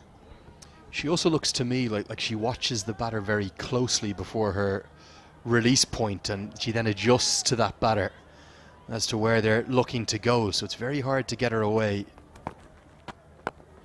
Prendergast goes downtown, that's where she loves it, gets a good piece of it. I think it's not going to quite go for 6. Oh, the umpire disagrees, maybe inches over the rope. A good strike from Prendergast. That's a solid shot. Ireland on the move. Nida Dar getting a taste of her own medicine, just trying to pitch it up. It was in the slot, just a shimmy down, a step taken out by Orla. And have a look at that. Oh, edged. I'll have to do some bit of work, a bit of fielding. Won't run away, but will pick up a couple. Well, I just wondered, did Ireland get a couple of bonus runs there as well? Because my eyes might have been deceiving me. I thought that might have been an inch or 2 inside the rope. Prendergast gets the benefit of the doubt, gets the maximum, follows it up with this outside edge. The slip was in place, that would have been gone. Prendergast will just keep hammering it straight down the ground. Good diving stop at mid-on. That's 3 runs saved. This is good stuff from Ireland. Yeah, you could hear Nida saying good stuff to Alia. That's a good bit of fielding. But they're on the go, KB and Orla. Look at that. It should have gone to the boundary, but a bit of hand on it. Well, it's not so much Ireland versus Pakistan at the moment. It's Nida Dar versus Orla Prendergast. 2 one-player shows right now. And who's going to come out on top of this contest? Really is nip and tuck. Good running. This is a good start from Ireland. They're right in this game. 4 gone. 31 for 1.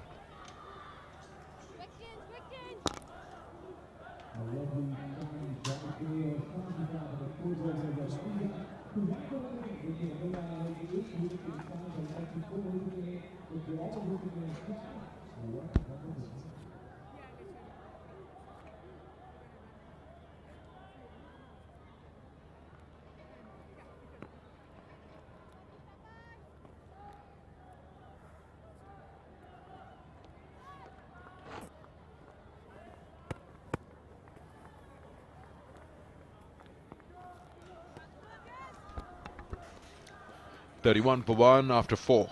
That's a good start, good brisk start. Completely different from what Pakistan had in their power play. 24 dot balls in that. They were struggling a bit, but here, especially with Orla Prendergast, she's come out with a purpose. 16 of 10 for her, 13 of 11 for Gabby. Don't forget they need 136 to win this, and this start will help for sure.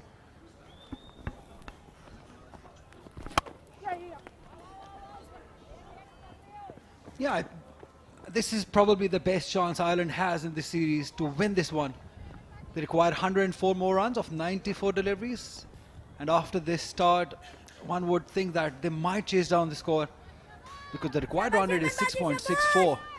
Come on, good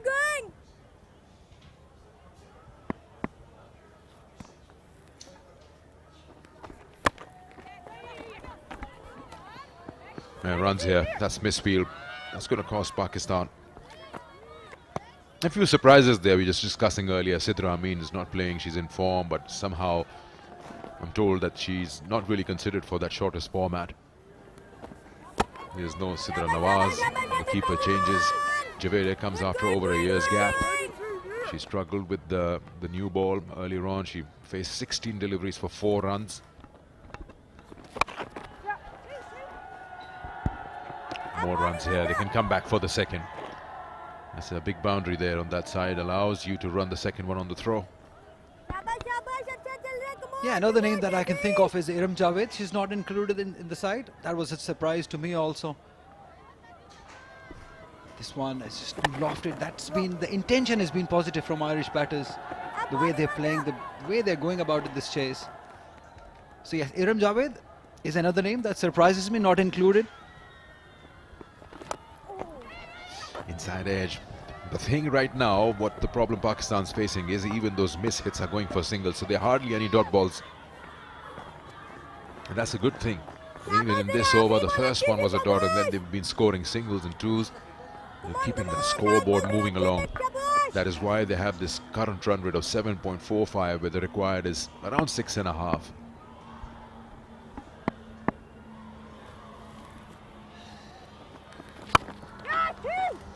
Driven away. That'll be taking a lot of hard work in the deep. No, she's missed it completely. Javeria on that occasion. Another boundary conceded. Another good over for Ireland, 40 for 1.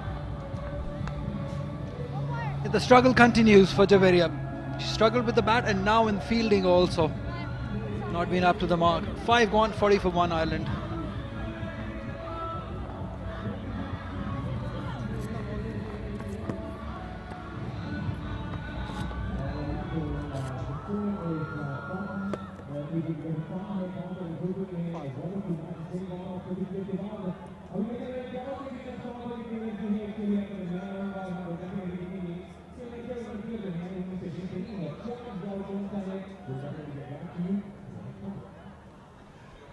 Good crowd in. That has been the best part of this game. The best crowd that we have seen in this tournament, in this series rather, the ODI series and now the T20 series. It's good to see all these young girls. And up to this pair now. Orla Prendergast has a wonderful day with the ball, and now she's delivering with the bat also. As we see the Pakistan's best spinner, Nashra Sandhu, 35 matches, 31 wickets, best of 3 for 17. She's also had a wonderful ODI series.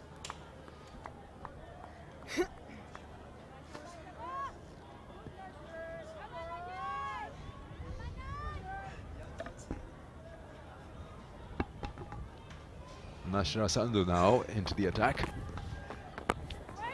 And straight away, that's the ploy that Ireland has now come up with. Attack straight away on the new bowlers. Don't let them settle on any occasion. Pakistan is known to contain oppositions with their spin. But here, we've seen that Nida has gone for 17 in her 2 overs. Yemen 2 overs, none for 14. Fatma Sana bowled just that 1 over for 9.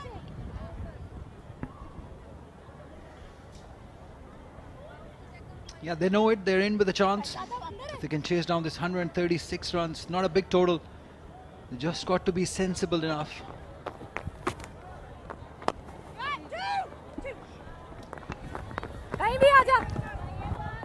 Good recovery in the deep there. Orla Prendergast, she's got a major role that she's playing. First, she gets the career best figures, 3 for 10 in her 4 overs, and now coming in at number 3. Orla Prendergast, she's got 21 of 15. She has 2 50s in T20s. Again, hit hard, and she pierces that gap. There's going to be a long run, and the ball just slows down, and probably the fielder got a bit of finger onto it to just kill the pace on the ball. Yeah, that's not impressive by the Irish batters. There was definitely 3 available, but the way they were running, they were like jogging off because it was forcefully hit, half stopped. The running, definitely not impressive. There was definitely 3 available. It was a long, long chase.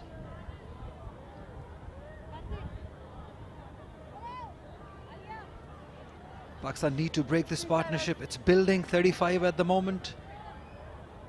And we know that these 2 are the best batters for Ireland, with the captain Laura Delaney still to come.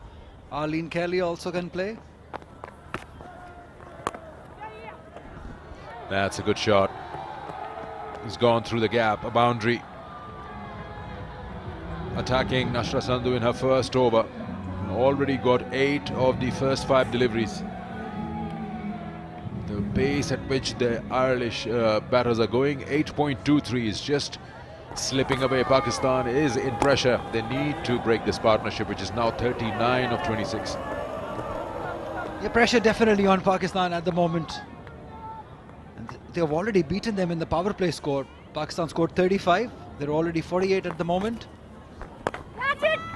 Catch it is the call, but just an over before that, Alia Riaz was asked to come inside the circle, so that is not guarded, that boundary. One bounce into the fence and a big over. Nashra Sandhu giving 12. Ireland complete their 50. They're 52 for 1 in the power play.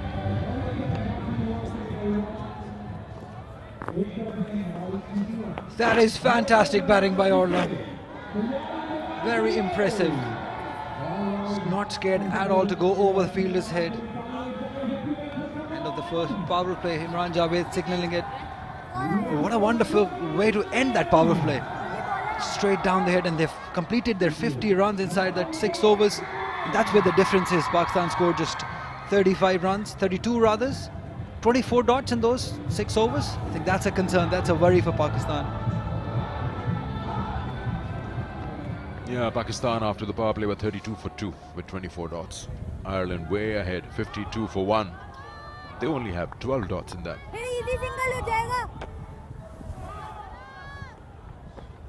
Well, Fatma will now be given the opportunity. Let's see how the two batters, Gabby and Orla, tackle this.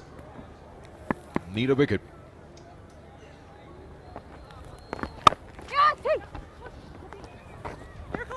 Straight away with a single. Now they're coming back.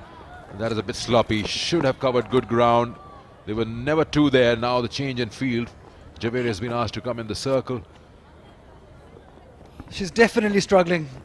Still probably thinking about her batting failure, Javeria. Not the first time that she's just shown sloppiness in the fielding. That should have only been 1. They run well though. The importance of running the first one quickly.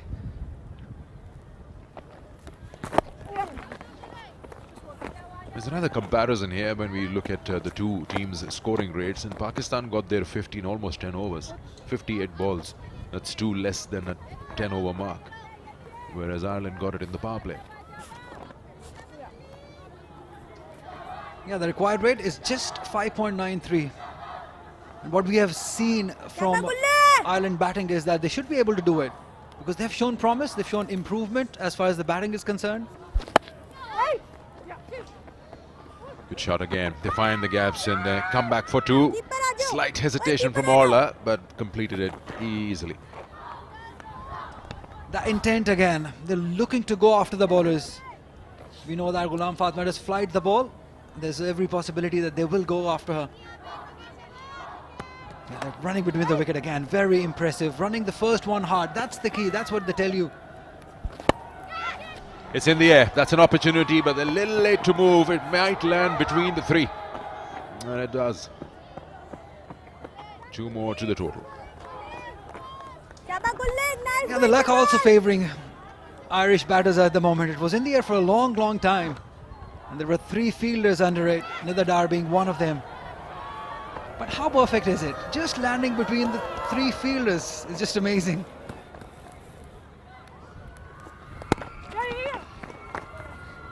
Big single again. Well, you know what? Chance starts favouring you when you become brave and you start taking chances.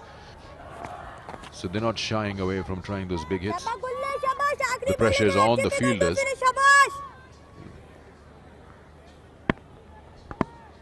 Bisma just trying to find that bowler who can get that wicket for her. Yeah, rare dot ball.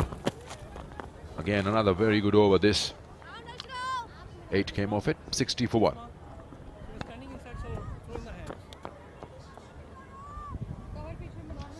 Well, it has been a very impressive power play as far as Ireland is concerned. Playing lots of shots, luck also going their way, a few edges going, but the intent has been very positive.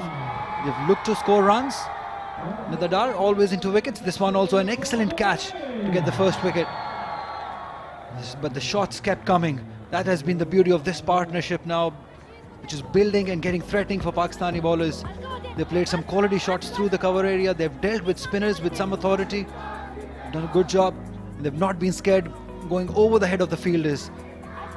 That has been a brilliant performance by the Ireland batters so far. 7 overs, 60 for 1. The run rate required has come down to 5.85. They should do this. Masha, you were standing just in front of me. Masha.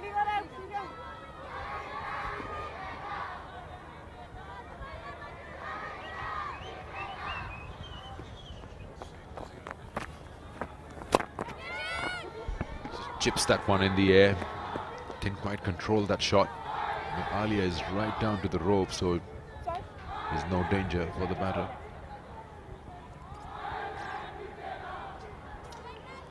The power play, I think that's the difference so far in these two teams. The way Ireland has shown the intent in the power play. It's just amazing to see the intent, positivity, looking to get runs. It's never easy once you lose the ODI series that bad. And then making a comeback in T20 series like this, it's very impressive. They've shown improvement, and that is what was expected of somebody like Gabby and Orla.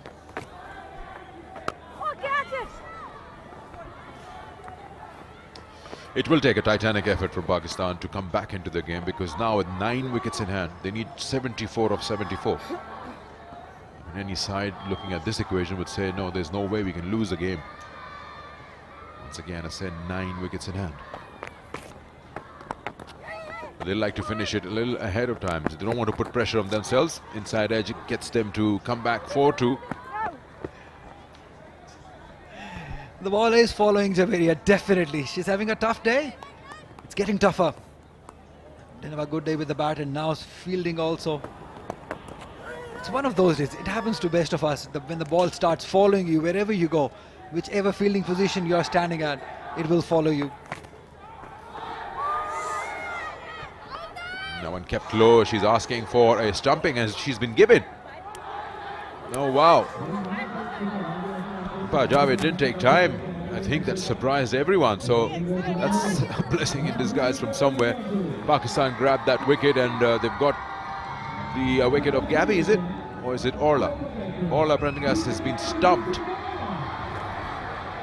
Yeah, more shocking than surprised. But that is out, definitely. The foot is outside that line. Good umpiring is Imran Javed. Good performance. Orla Prendergast scoring 39 runs, stumped by Muniba of Nasha. It's 64 for 2 after 8.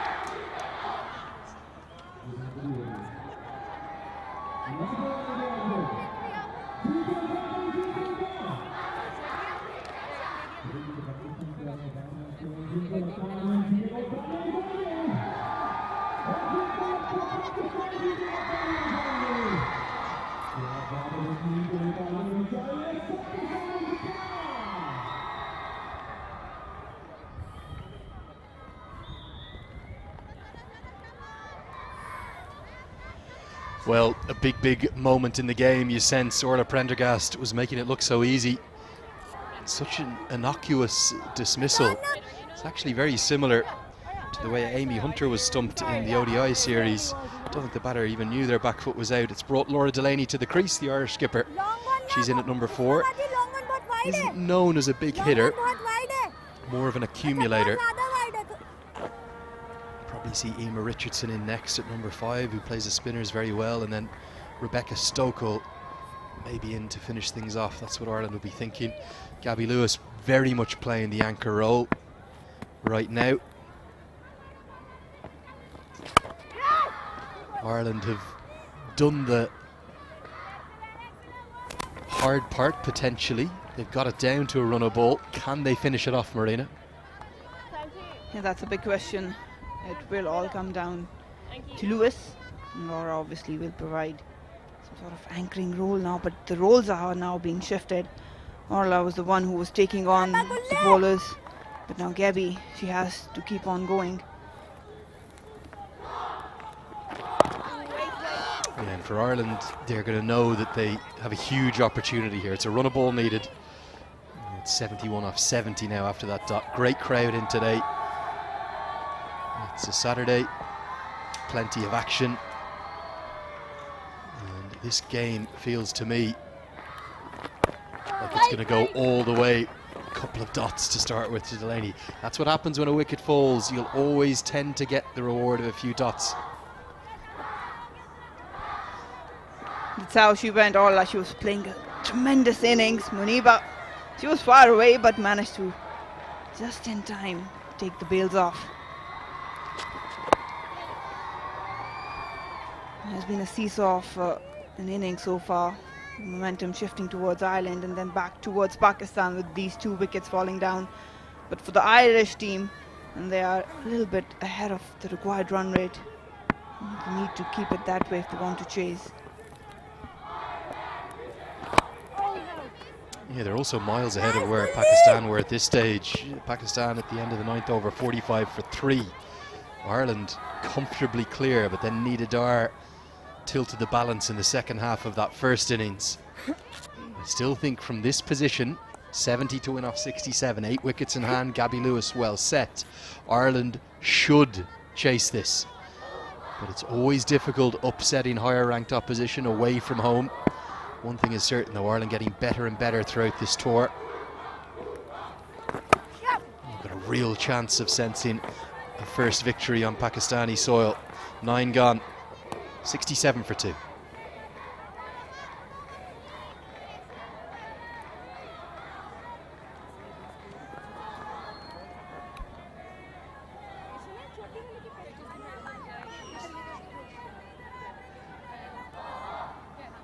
So that's the Irish lineup as we suspect it will line up, Marina. Richardson good on her sweeps, reverse sweeps, laps. Rebecca Stokel, a very powerful front foot player. And then Waldron, Kelly and Little all capable with the bat as well. They've got the resources, no doubt about there. It's just keeping their head in the game. Richardson is all padded up. That's more sensible, just keep on nudging around. Every now and then they might be presented with an opportunity where they can hit for the boundary. And that's what they need to capitalize. What's absolutely critical here for Ireland is that Laura Delaney must get going quickly. Can't afford a position where she's maybe 4 off 10 or something like that. Has to make sure there aren't many dot balls in these middle overs. They don't want to put themselves in a position where they need 7, 8, maybe even 9 and over from the last 5. Keep the run scoring going. It's just over run a ball required. That's good intent. Use of the feet. Gets off strike. Gives Gabby Lewis the responsibility now. Surely, and they don't want Gabby to be in that position where she feels all choked up. So the rotation of strike is really important because they'll be up against some really good death bowlers in terms of Fatma Sana, Iman Anwar. And right now they're dealing with the spinners. Another single down the cover. And naturally, the boundaries are going to be harder to come by outside of the power play. Lewis and Prendergast struck 7 boundaries between them, including that maximum straight down the ground from Prendergast. But now the field has gone back, long off and long on out. It's harder to get the boundaries, even from a full toss like that. It's only a single. The key to this part of the chase is not allowing Pakistan to bowl any dot balls. If they keep the scoreboard ticking, they're going to keep themselves in the chase, Ireland.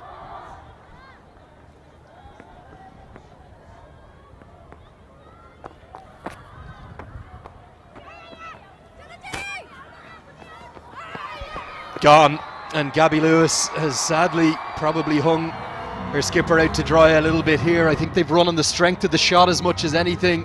It was a sweep shot that went straight to the square leg fielder, and Laura Delaney simply stood no chance. The fans, they're clapping in the stands. That's suicide. Literally gifted the wicket here. Straight to the fielder. Javeria Khan had to move few inches to her right. And an easy throw, and she wasn't in the frame. The finger goes up, and this was really a gift. 3 down now, Ireland 71, and we'll take a break for the drinks.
So welcome back to what is a thrilling first T20 international between these two teams.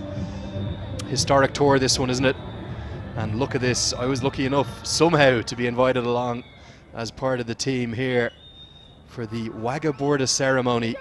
This is a tradition that's gone on all the way since these two countries became independent, and the girls absolutely loved it. You wouldn't believe how intense the cheering was. We were lucky enough as well to be brought out, almost fated like heroes in front of everyone. I had no idea what to expect going, and you can see me there alongside the girls. I couldn't stop smiling, loved every second of it. A very special thing for the PCB to have organised. You're still smiling, Andrew. What are you made of the ground stomping from the guards? Certainly have more flexibility than I do. Emma Richardson to the crease. She loves to sweep, and she gets exactly what she wants to start with. A full toss helped away for a boundary. Dream start for Richardson. Halfway stage of the chase, 75 for 3. Well, that's impeccable placement and timing. Probably a gift from Nashra Sandhu. She has to make up for all the runs she's given in the bowling. 10 gone, 75 for 3 Ireland.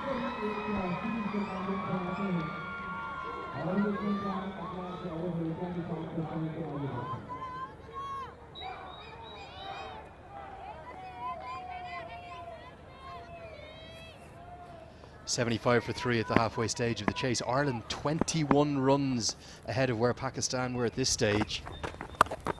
And Lewis has played a brilliant stroke. That's great innovation. They're not going to hold back after the loss of their captain. They're going to keep going. They're going to keep the pedal to the metal. This is a brilliant shot from Gabby Lewis. That's very intelligent. Shuffling around, moving towards the off stump, toying around with the bowler and the fielder. That's the attitude they need to chase it down. It's a full toss, and this is going to be very marginal to being a no ball. The umpires have a look at each other. Lewis asks, and they say no. We'll make the decision. Thank you, Gabby.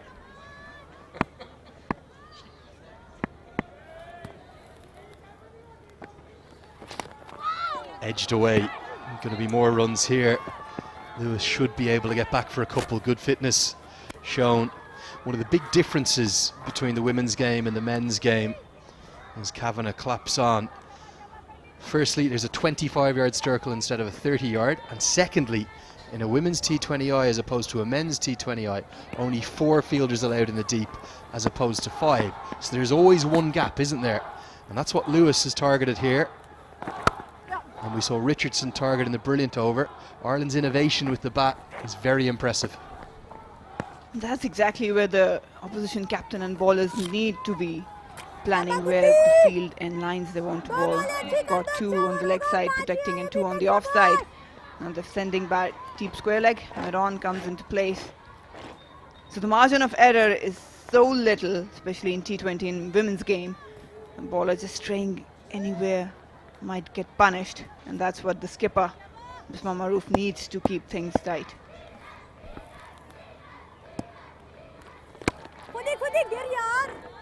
Yeah, that's a good move from Bisma Maharouf. She recognises that Richardson is a sweeper. Long on comes up, deep backward square leg goes out, but Richardson can play with a straight bat too. Bottom right of the screen is something that Ireland will want to keep an eye on. The first time they're ahead of that run of ball, 53 off 55. Lewis walks a long way outside her off stump and punches it away for what should be a couple. This is really good innovation from the Irish batters. Gabby Lewis continues to impress. And that'll close out the 11th over. Ireland 85 for 3.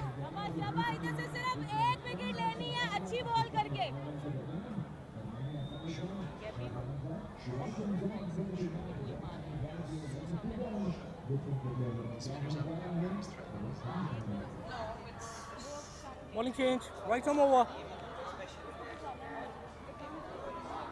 Now that is the runworms, and that gives you a great indication of just how good a position Ireland are in. Ireland are the red worm in this graphic, well ahead of where Pakistan were at this stage, but also only 3 wickets down. And you'd think Ireland, believe it or not, favourites from here. Well, that's very much believable because they've got the potential and they've obviously bowled well, but it was just a partnership of 57 runs between Alia and Nida that actually brought Pakistan back into the game. Now Fatma with the old ball. These are the 2 main key players for Pakistan, Fatma and Ayman Anwar, who are really exceptional at death bowling. Fatma coming back in, not in finest of her rhythms, but still she can make an impact. This is a good move from Bisma Maharouf. She needs a wicket. Gone to her strike bowler.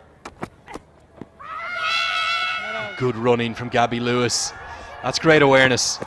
Really good game awareness. Fatima Sana was so preoccupied with the appeal, paid no attention to the ball. Lewis had her eyes on the ball. She said, I'll get through for 1, and calls Richardson through. Have a look at that. The moment she knew there was an opportunity, Muniba very lazy in approaching the ball. She should have been more proactive because these are the runs that can overall affect the outcome of the game. Slow one to start with, that's what she can bring. The cutters, the Yorkers as well, she's exceptional in that area. And I think another reason why Lewis wanted to get down on strike, Richardson prefers playing spin. Lewis loves pace on the ball. Beautiful drive, quick call of a single. Ireland's last win over Pakistan 8 years ago. Back in 2014, that was in Doha. Ireland chasing down 97 on that occasion. They have chased more than this in women's T20Is, chasing over 150 against Bangladesh once is their record. But the required run rate's very achievable right now. Definitely, it should be a winning prospect for them. They have done really well, and Laura kept on mentioning how they were progressing. Oh, that is lovely innovation, isn't it? We saw her play this once or twice in the one-day international series. Just gets down on one knee, ramps it over her shoulder. But again, good field placing from Pakistan. They know she plays this shot, so fine leg is in place. That's exactly what they need to do, what professional teams do. They do the homework according to the bowlers and batters of the opposition. That can make a huge difference. Fatma Sana, she's really good with the Yorkers and slow ones, but execution, that needs to be spot on. Another trademark Lewis drive. She really loves it there, doesn't she, through extra cover. I think Richardson's contributions with the bat so far in this tour have been very important. 9, 23 and 28 in the 3 one-day internationals. But the runs have generally come at a good rate, and it's brilliant for Ireland to have that experience of the 36-year-old coming in at number 5. It's good time for her to come out and bat, especially with Gabby well settled and ahead of the run rate. No problems there. Trying to be innovative and pick up a single. They're trying to unsettle Fatma Sana with those usual improvisation. Marina, would you have ever played a stroke like this off a fast bowler? Yeah, I've tried a couple of scoops, but not that often. The reverse scoop from outside leg stump. Are you sure you've played that one before? No, not that one. That's the first one for me. Premeditated, definitely. Yeah, brilliant innovation. Ireland keeping that required run rate well in check. Chip down the ground, will just be a single. Ireland in control of this chase, 12 gone. It's 91 for 3.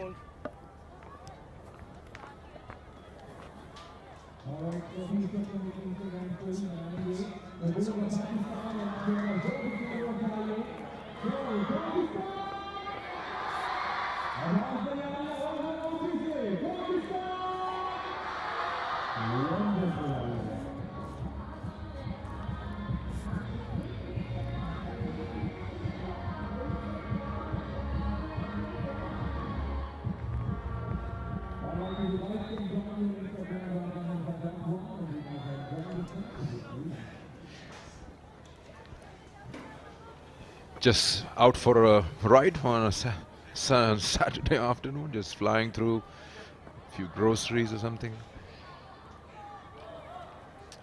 And they're out on a field trip. You know, school gets them down. Nidadar, excellent with the bat. She probably can do something with the ball. 1 for 17, not so bad. She was excellent with the bat today. She's coming around the wicket, she's just trying to create no space for the batter, but she still finds some. Gabby is looking very, very dangerous and very good. 43 for her in just 34. Yeah, excellent placement. She hits it hard, force behind it, and the placement was brilliant. Right between the two fielders. That is some inning by Gabby. The partnership is 24. That's the best part of them. They build up the partnerships. Good shot again. Gabby Lewis is the youngest to make debut for Ireland at the age of 13. At 13, kids usually cannot even make up their mind what they want to do in life. Someone wants to be an astronaut, someone wants to be a doctor. You're playing for the country. And you can see that she's really come out as a very important, integral part of the team. Opening the batting in both the formats.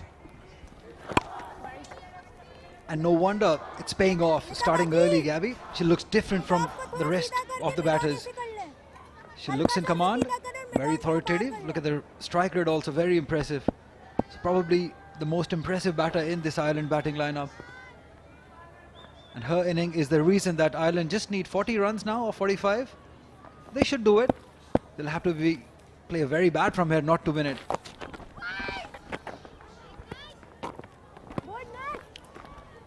Yeah, I mean, if you really ask me, Pakistan will have to bowl them out. Otherwise, you bowl some really 2 or 3 good overs with absolutely no runs given, then you can get that equation in your favour. But at the moment, what the key has been from Ireland is that they've had a very good power play, and then they've they batted so well that they have hardly had any dots. Total dots are 20 right now. And we're almost at the end of the 13th over. Pakistan had how many? 24 in the power play. This format, power play is so important, whether you're bowling or batting. You've got to win that.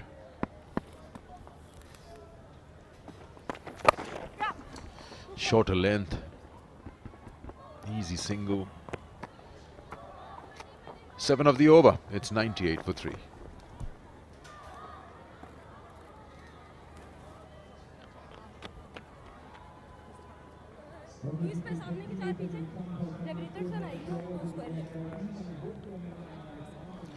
Yeah, the difference is pretty clear in the warm also.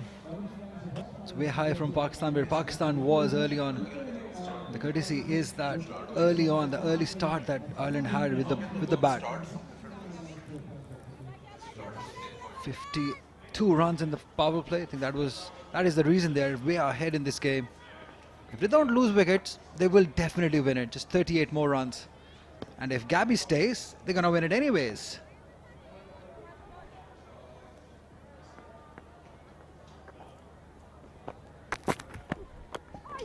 Edged. Everything's going Ireland's way. Nothing that a bowler or keeper can do about that. The thing is that you go hard at it and you'll be rewarded. 49 now for Gabby Lewis.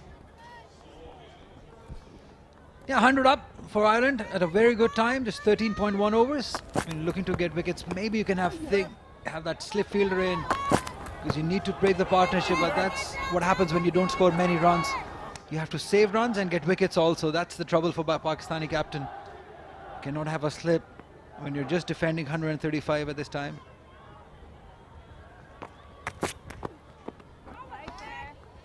Pakistan got their 100 in the 17th over. So again, that difference here in the 14th. Ireland is already 102. They need just 34 or 40. I'm not really sure bowling that wide outside the off stump is going to get any results for her, because they're going hard at everything, and you flash hard and the ball will never go to the keeper.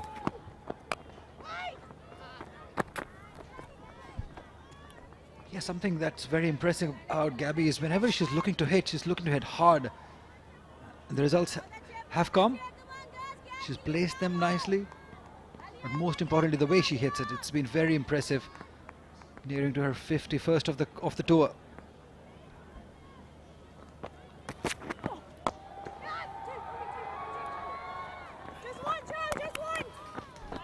Single brings up the 50 for Gabby Lewis.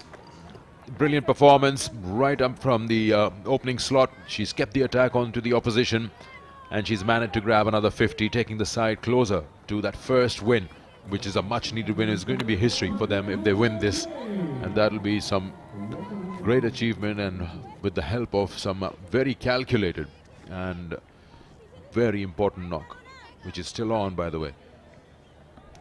8th 50 of her career, one of the most important ones also. If she stays, Ireland wins. It's that simple. Where can Pakistan find a wicket? The breakthrough.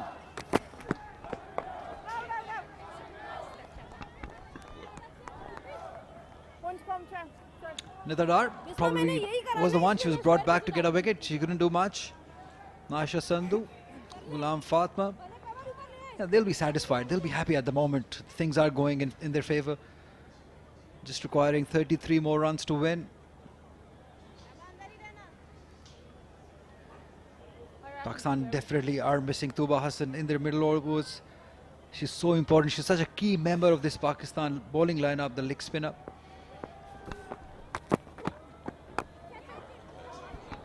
What a shot. That's hit so hard.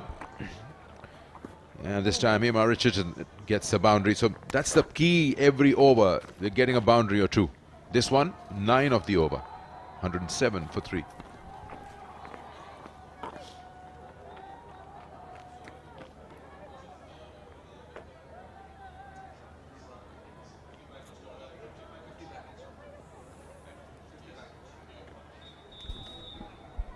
And that's the scoring pattern of Gabby Lewis, her 50. She's played some really good looking shots. The key is that she's been going hard at them in the power play, a bit of an improvisation inside the box, use of the feet, use of the bottom hand, and she's tackled with every kind of delivery outside the off stump, one coming into the stumps. Sometimes she's taken some calculated risk, and that has paid off. Run flow continues for Ireland. They now need 28 of 35.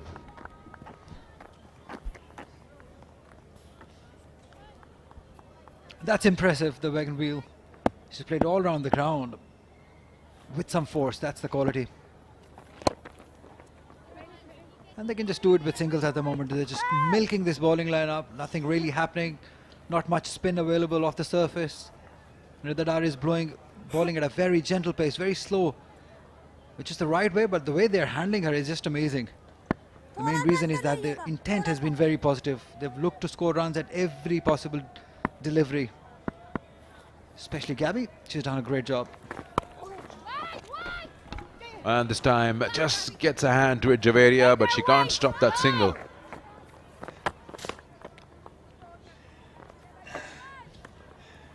I think that today the ball has gone for the 70th time to Javeria, and she's in different positions. Definitely, I have never seen ball follow a fielder this much. And it's been right behind Javeria. She's having a tough day. She struggled with the bat, with the field also. The ball following you doesn't get any tougher than this. But she's got a run out to her name. That's the positive. She should be looking at that. Making a comeback, was dropped last year.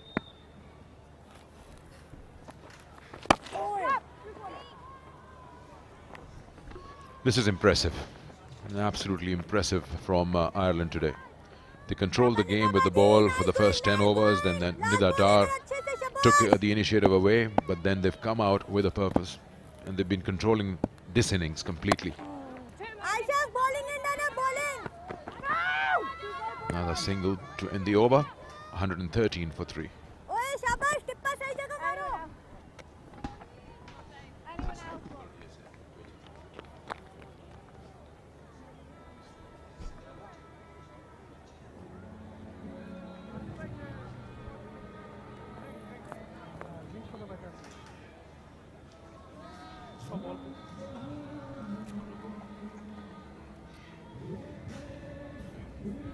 2 spinners getting the wickets. Nida Dar, 1 for 30. She's bowled out. Nasha Sandhu, she's got 1 over left, 1 for 24. Still no wickets for Fatma Sana and Ghulam Fatma, the 2 premier fast bowlers for Pakistan. Ghulam Fatma being the leg spinner though. She's got 1 over left. She's done a great job in the ODI series, got a 5-fer. Yeah, it's surprising to see no Ali Arya has been bowled today. She did bowl in ODI series, but not in the T20 side. It's a bit of a surprise to me. She's in the side as a batter, as a proper batter. It's 113 after 15. Ireland required 23 more runs of 30 deliveries. With 7 wickets in hands, one would think that they should be able to do it.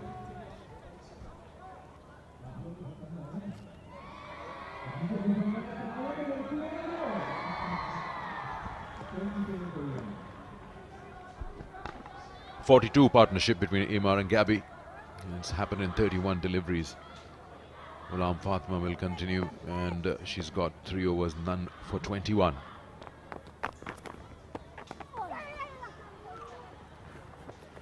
It's just the run flow. Dot balls have completely dried up. We haven't seen much. Every over is going for runs, and if they're scoring consistently at 7.5 runs an over, they're getting to their target very quickly. 22 now required of 29. Yeah, Ghulam Fatma is Pakistan's best chance to get a wicket because she spins the ball long way. We've seen that happen. But the variation not quite there. She took a 5-fer in the ODI series. The pace that she bowls at, and if you're able to spin that much with the pace that she bowls, you're always bound to get wickets. It's not happy with that.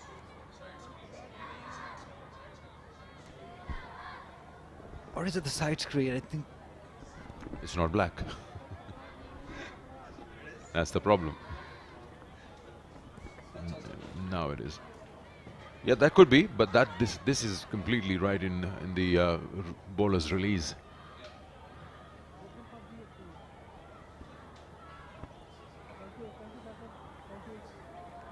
It's all set now. Bottom right of your screen, that is the equation. 22 of 29.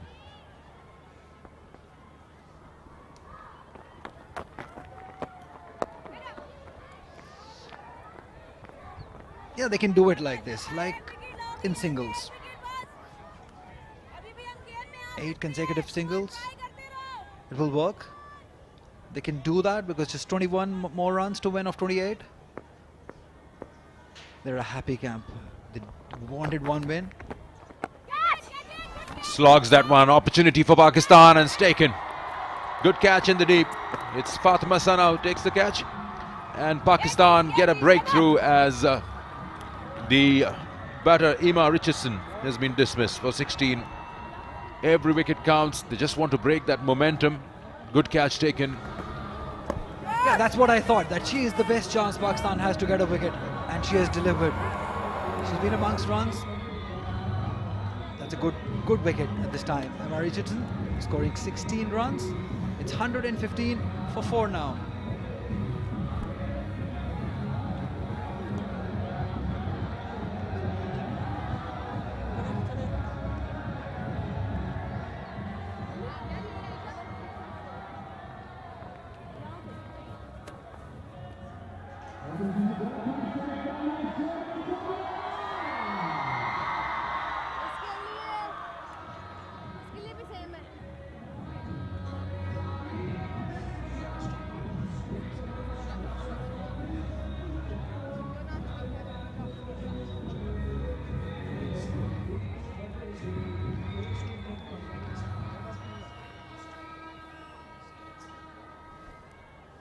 Backer Stokel, Center. 28 Round. games, 369 runs, best of 48. Strike rate very impressive, 95.10. And we've been told that she's using that long handle. She's a big hitter of the ball. Something what Aisha Naseem does for Pakistan, she does it for Ireland. And the situation, the conditions at the moment are very suitable for her.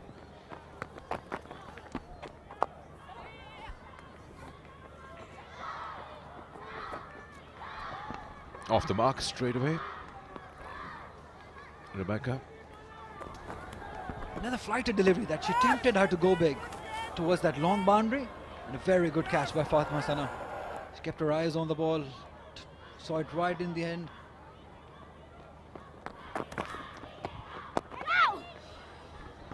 Slightly upish, but it's a big vacant zone in the circle on the outside. 19 of 25.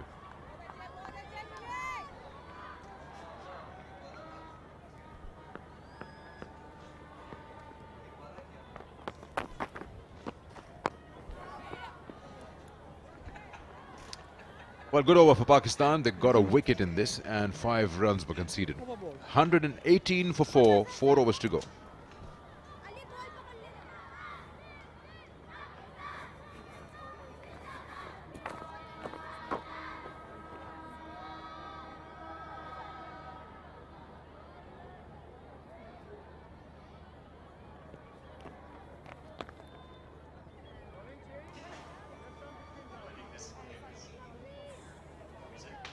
पीछे चले जाओ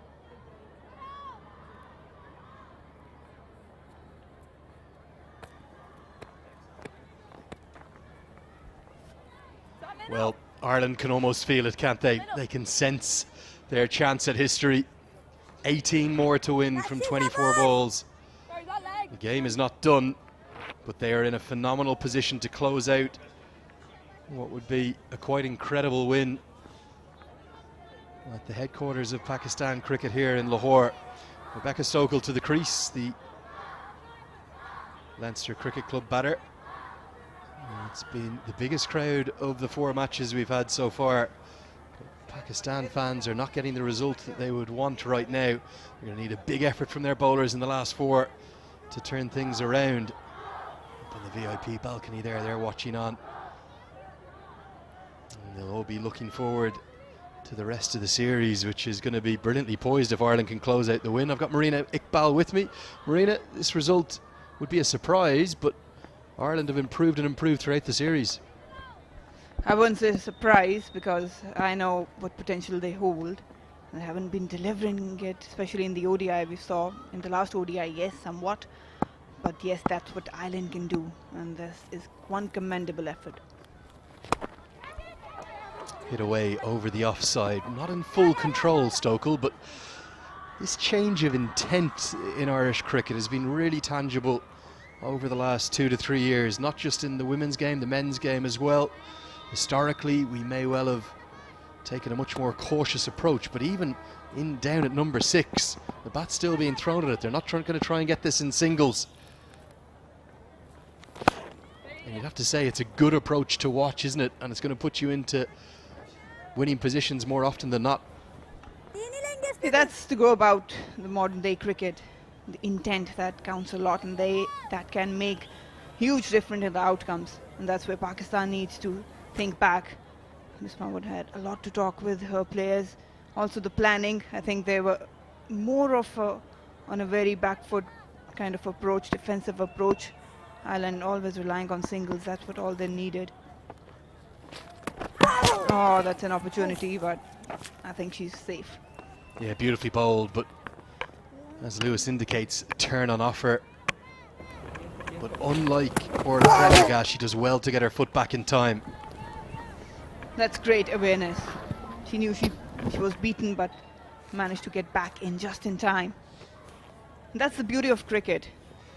The teams where we easily write off are now pushing upwards and giving challenge to the higher ranks. Something to think about for Pakistan today as well. Again, the intent. There's no nervousness there, is there? There's clear mindset. We're going to continue our aggressive approach, even though we only need 4 or 5 and over. Gonna throw the bat at everything. Gabby Lewis's anchor role has not just been an anchor in terms of throughout the innings, but at a very good clip as well. Strike rate in and around 120. And the way the top 3 for Ireland, Hunter, Prendergast and Lewis, can all score so quickly, he's going to give them a real chance, not just to closing out victory today, but maybe a series victory. No doubt about that, the way they have played today. If they continue doing so, they bowled well initially in the middle overs. Yes, they lacked. It's more about the plans and execution. They fielded well now. Very calculated in terms of chasing it down. And the positive intent continues as this one's just chipped down the ground for a single. 5 off the over, that's all Ireland need. 17 gone. 1, 2, 3 for 4.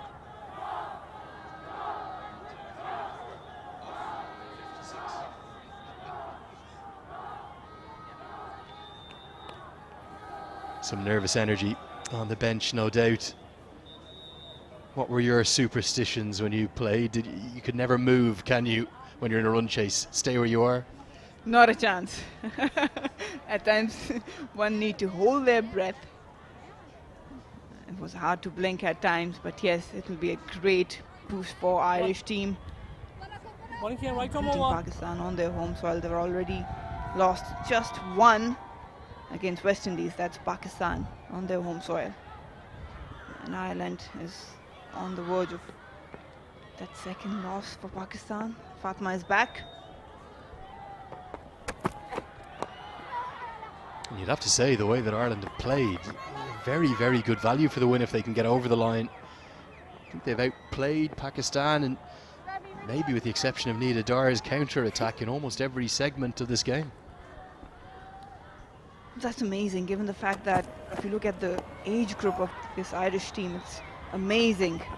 It's really good running between the wickets. We've been always talking how it's very crucial in terms of modern day cricket.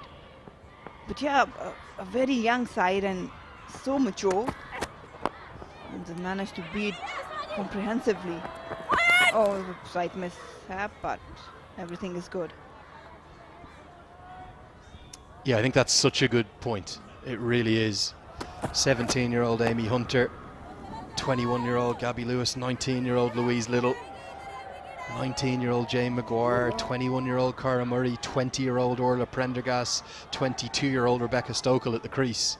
Yes, they're complemented by the great experience of Emma Richardson and Mary Waldron in their late 30s, and Laura Delaney, the captain, who's just about to turn 30 herself.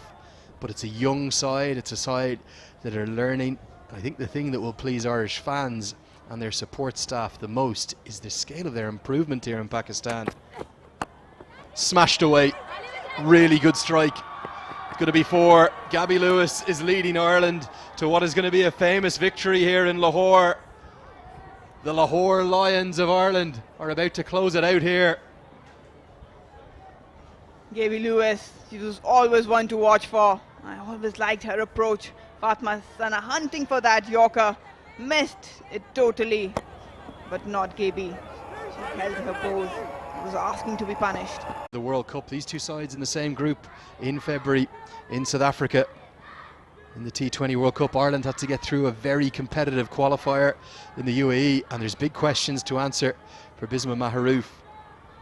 Not just about today's result, but specifically the approach. This one's driven away, going to be just a single because of the diving stop.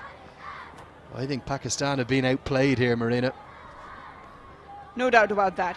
And that's where I've been bringing up this point of the bowlers. They need to learn the art to take wickets. It's good effort from Javeria. We haven't had best of her days today. But yeah, whenever the partnership is there, you cannot just wait as an opposition for something to happen, for the batting side to commit mistake. The bowlers need to create some avenue to get those wickets. Clubbed back at the bowler, but Sana fields off her own bowling. 2 to go, Ireland. They can sense it, they can see the finish line. 5 to win, 1-3-1 for 4.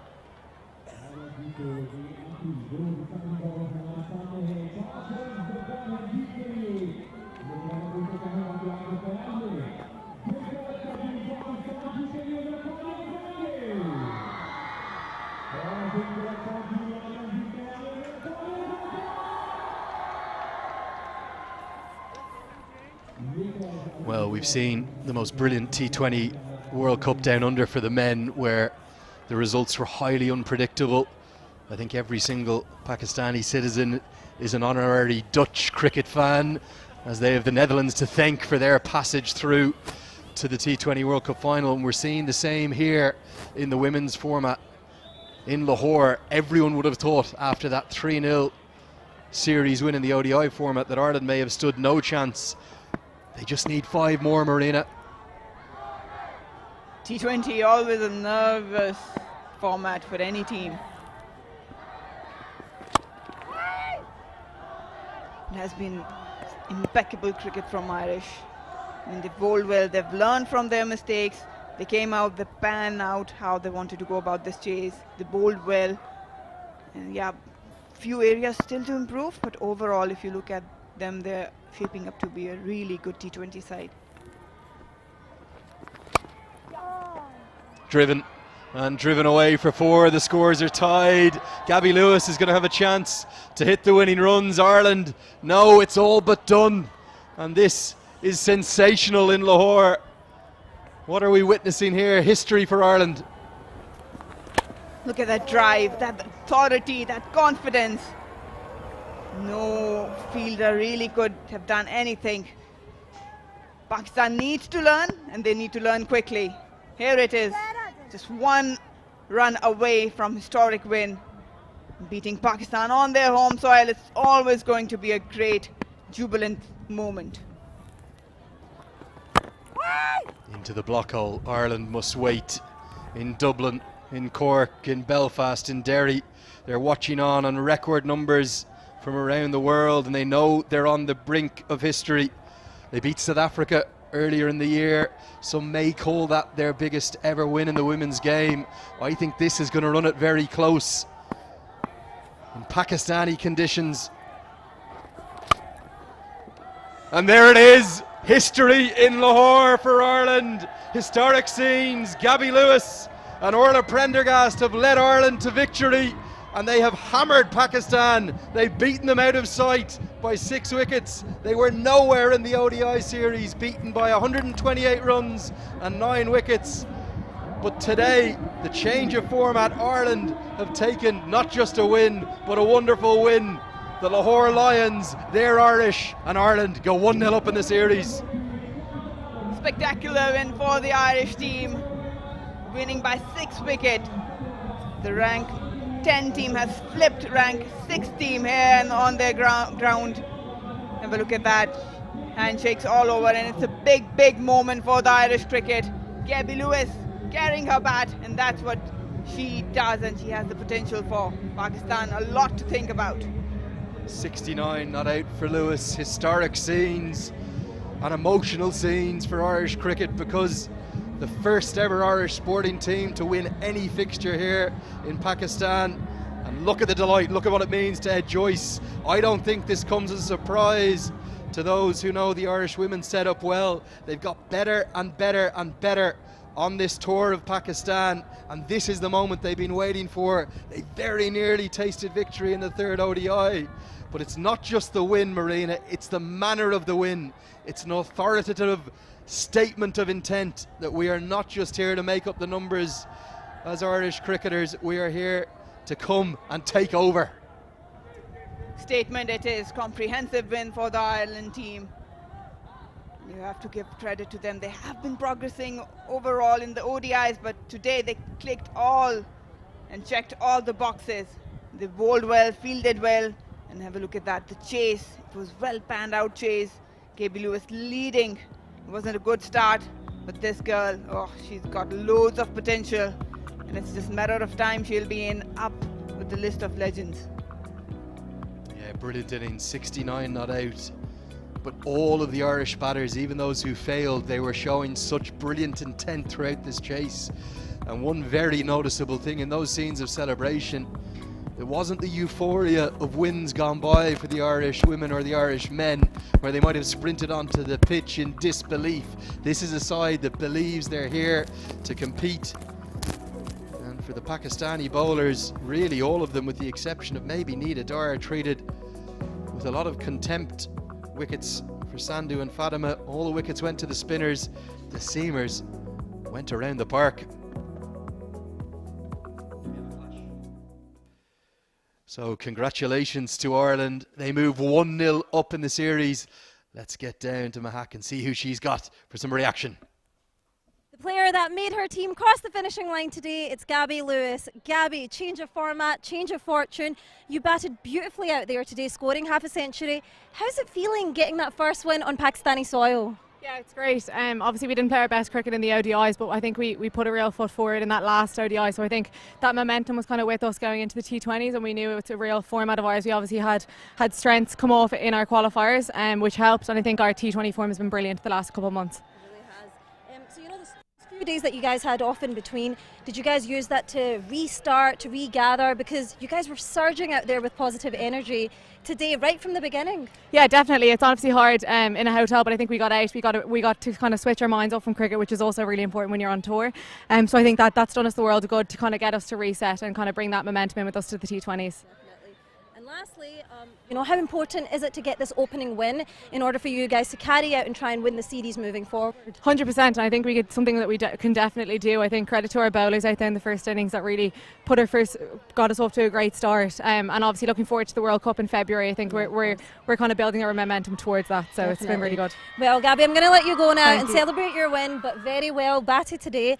And again, congratulations on your victory. Thank you. Thanks for talking to us. Thank you so much. Some immediate thoughts from Gabby Lewis. Herself and Orla Prendergast, nothing short of sensational. Prendergast 39 off 25 and 3 for 10 with the ball. What an all-round performance. A word too for Nita Dyer as well, 1 for 30 and 61. But Gabby Lewis is 69, including hitting the winning runs. Crowned the win for Ireland. Let's take a look at the best of it.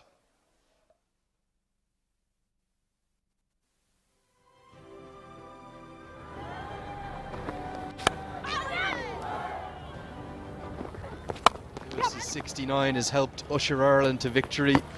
Great catch, dismissing Hunter. But after that, when Prendergast came in, Marina, the way she batted, the way Ireland continued to attack, it took the game away from Pakistan. She came with intention and execution, spot on with it. Never allowed any Pakistani bowler to settle. Some hard blows down the ground, going into the leg side. Of her, but again, a sensational innings, putting right on track for Ireland. Another suicide for this. Yeah, that was the run out of Delaney, but in a funny way that almost maybe played to Ireland's favour, because Richardson came in and played with good intent immediately, hit 2 boundaries. Lewis was very clever, shuffling around the crease, targeting the areas of the ground. Just those 2 moments of fortune with the outside edge. 9 boundaries in that innings of 69 for Lewis, and even Richardson's dismissal was a very positive stroke. A good catch held by Fatima Sana out in the deep. But from there, Rebecca Stokel came to the crease. She hadn't appeared in the ODI series. She showed no nerves at all. That was the winning moment. A moment that will ring around the world. Messages flooding into my WhatsApp. I think it's only 8 AM back in Ireland, but the result is ringing loud across the country. We have beaten one of the great cricketing countries of the world on their home soil here in Lahore. Ireland winning by 6 wickets. You have to say they have deserved this win, and they have outplayed the much fancied Pakistan side. We're going to take a short break here in the commentary box. We'll be back with a post-match presentation and much more.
Welcome back. After an incredible start to this T20 International Series, Ireland have moved 1-0 up with a very convincing, comprehensive 6-wicket win.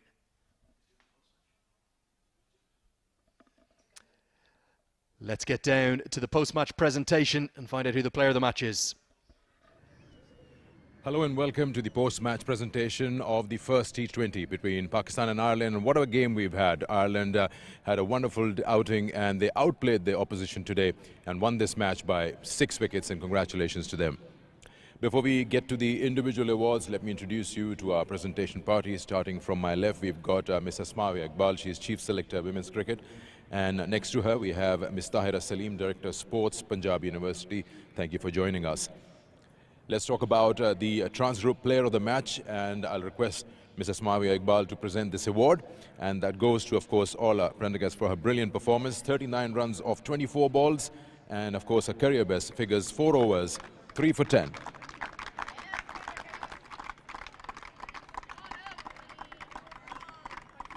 We'll have a quick word with you. Orla, brilliant all-round performance. First, your team controlled the game in the first 10 overs with the ball, and then later on there was a clear plan that was evident with the bat and the power play. Yeah, definitely. I think coming out of the bat, we need to play with a lot of intent, not shy away from a lower score. So to keep going, keep carrying on, that is obviously excellent in chasing that total. As an individual, must be a great outing for you. Career best 4 overs, 3 for 10. Yeah, I'm very happy. I think I just tried to keep it simple, keep hitting the stumps, and keep my length nice and tight. Must be hard to separate. You bat number 3 and you're bowling open. Which one do you enjoy more? It's a good question. I think I flick between both. Probably overall it's batting, but some days it's definitely bowling as well.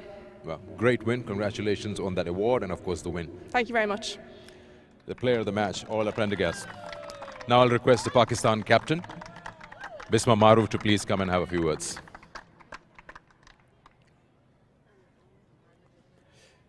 Not exactly the outing that you would have probably liked to start a series, but where would you point out that the mistake has happened and probably the game slipped? I think dot balls in batting and bowling as well. We didn't batted well in the power play. I think that has put us under pressure. But I think we didn't bowl more dot balls in bowling as well. Yeah, there were 24 dots in the power play, but then later on Nida Dar and the partnership with her, you almost recovered. Were you happy with that score, that it was defendable, 136 to win? I think it's a very good wicket to bat on. I think 150 plus would be a good total here. But I think that I said we didn't use the power play well, and of course Nida batted beautifully. I think the way she has batted, it has given us the total that we can, give us a bowler to chance to defend. Series still up for grabs, 2 more games. Apart from the power play, any areas that you'd like to see fine-tune in the games to come? I think bowling, I think we need partnerships in dot balls, and definitely sit down and talk about it. Okay. Hard luck today. Better luck Thank for you. the games.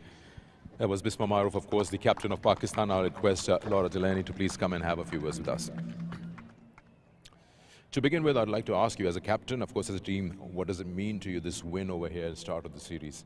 Yeah, it's brilliant to come back after the ODI series. I think as a team we've been in brilliant form in the T20 format, qualified for the World Cup in September, and this is our first T20 since, so brilliant that we could put a win on the board. And I think the group are in a great spirit at the moment, so hopefully we can continue that on. When you started off the game, you seemed like a side which was more prepared for the occasion. I mean, you had a game plan going on. As I said to Orla, that you controlled the opposition with the ball for 10 overs. Maybe it slipped away a little bit when Nidada scored, but then the power play, I mean, what was the discussion in between the innings? I think we've had good game plans since the first game. It's just about execution. I think it took us time to adjust to the conditions here. Brilliant that we could put in a good performance here today and make this competition as competitive as possible. But I think fair play to Orla. She started really well with the ball, took a couple of early wickets, which we really struggled with in the ODI series, to take early wickets. And then as a result, Pakistan built big partnerships, which we found hard to break. And then I think in the batting innings, again, we had really good intent from the start. Did it feel like that with the new ball was doing a lot for you guys? Or once the balls gets older, then the things were not really favourable for the bowlers, for the opposition to get to 135? I don't think the ball did a huge amount, if I'm completely honest. I think it might have moved a bit at the start, but other than that, I think it's just sticking to our plans, bowling as straight as possible, but bowling a good length that the batters can't get underneath, not offering any width, because obviously that's one of the strong areas of the Pakistan side. So yeah, I think, look, we've worked a lot over the last few days, we've spoken a lot as a team, but now the next step is just translating that out onto the pitch, which we did today. Well, brilliant win today, and who knows, one more game and you can grab the series.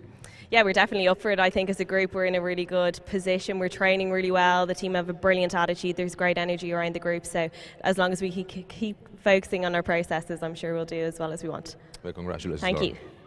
So Ireland wins this first game, first T20 by 6 wickets, and that's all from the presentation. Our thanks to Sikander, and lovely to hear the thoughts of both captains. It sets the series up brilliantly, doesn't it? The next target for Ireland will not just be this historic one-off win, but maybe a historic series win, and the correct decision for the player of the match, Orla Prendergast.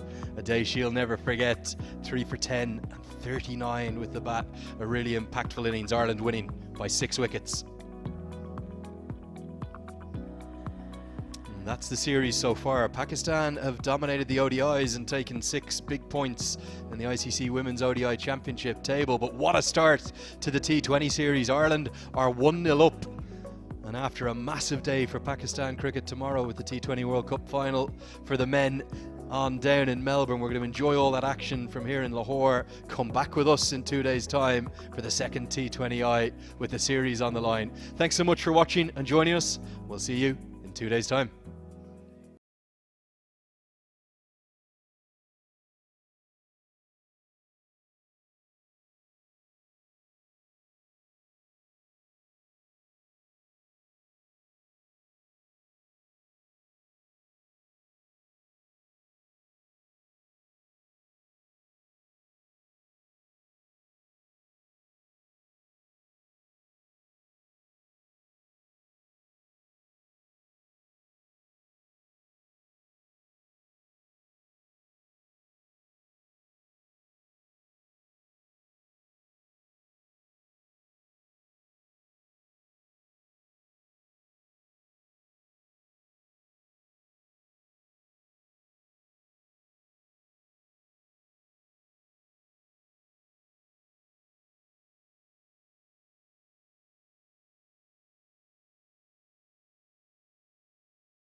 तस्वीर बना ली है कि मैंने send कर दी पहले भेज दी बस भाई क्या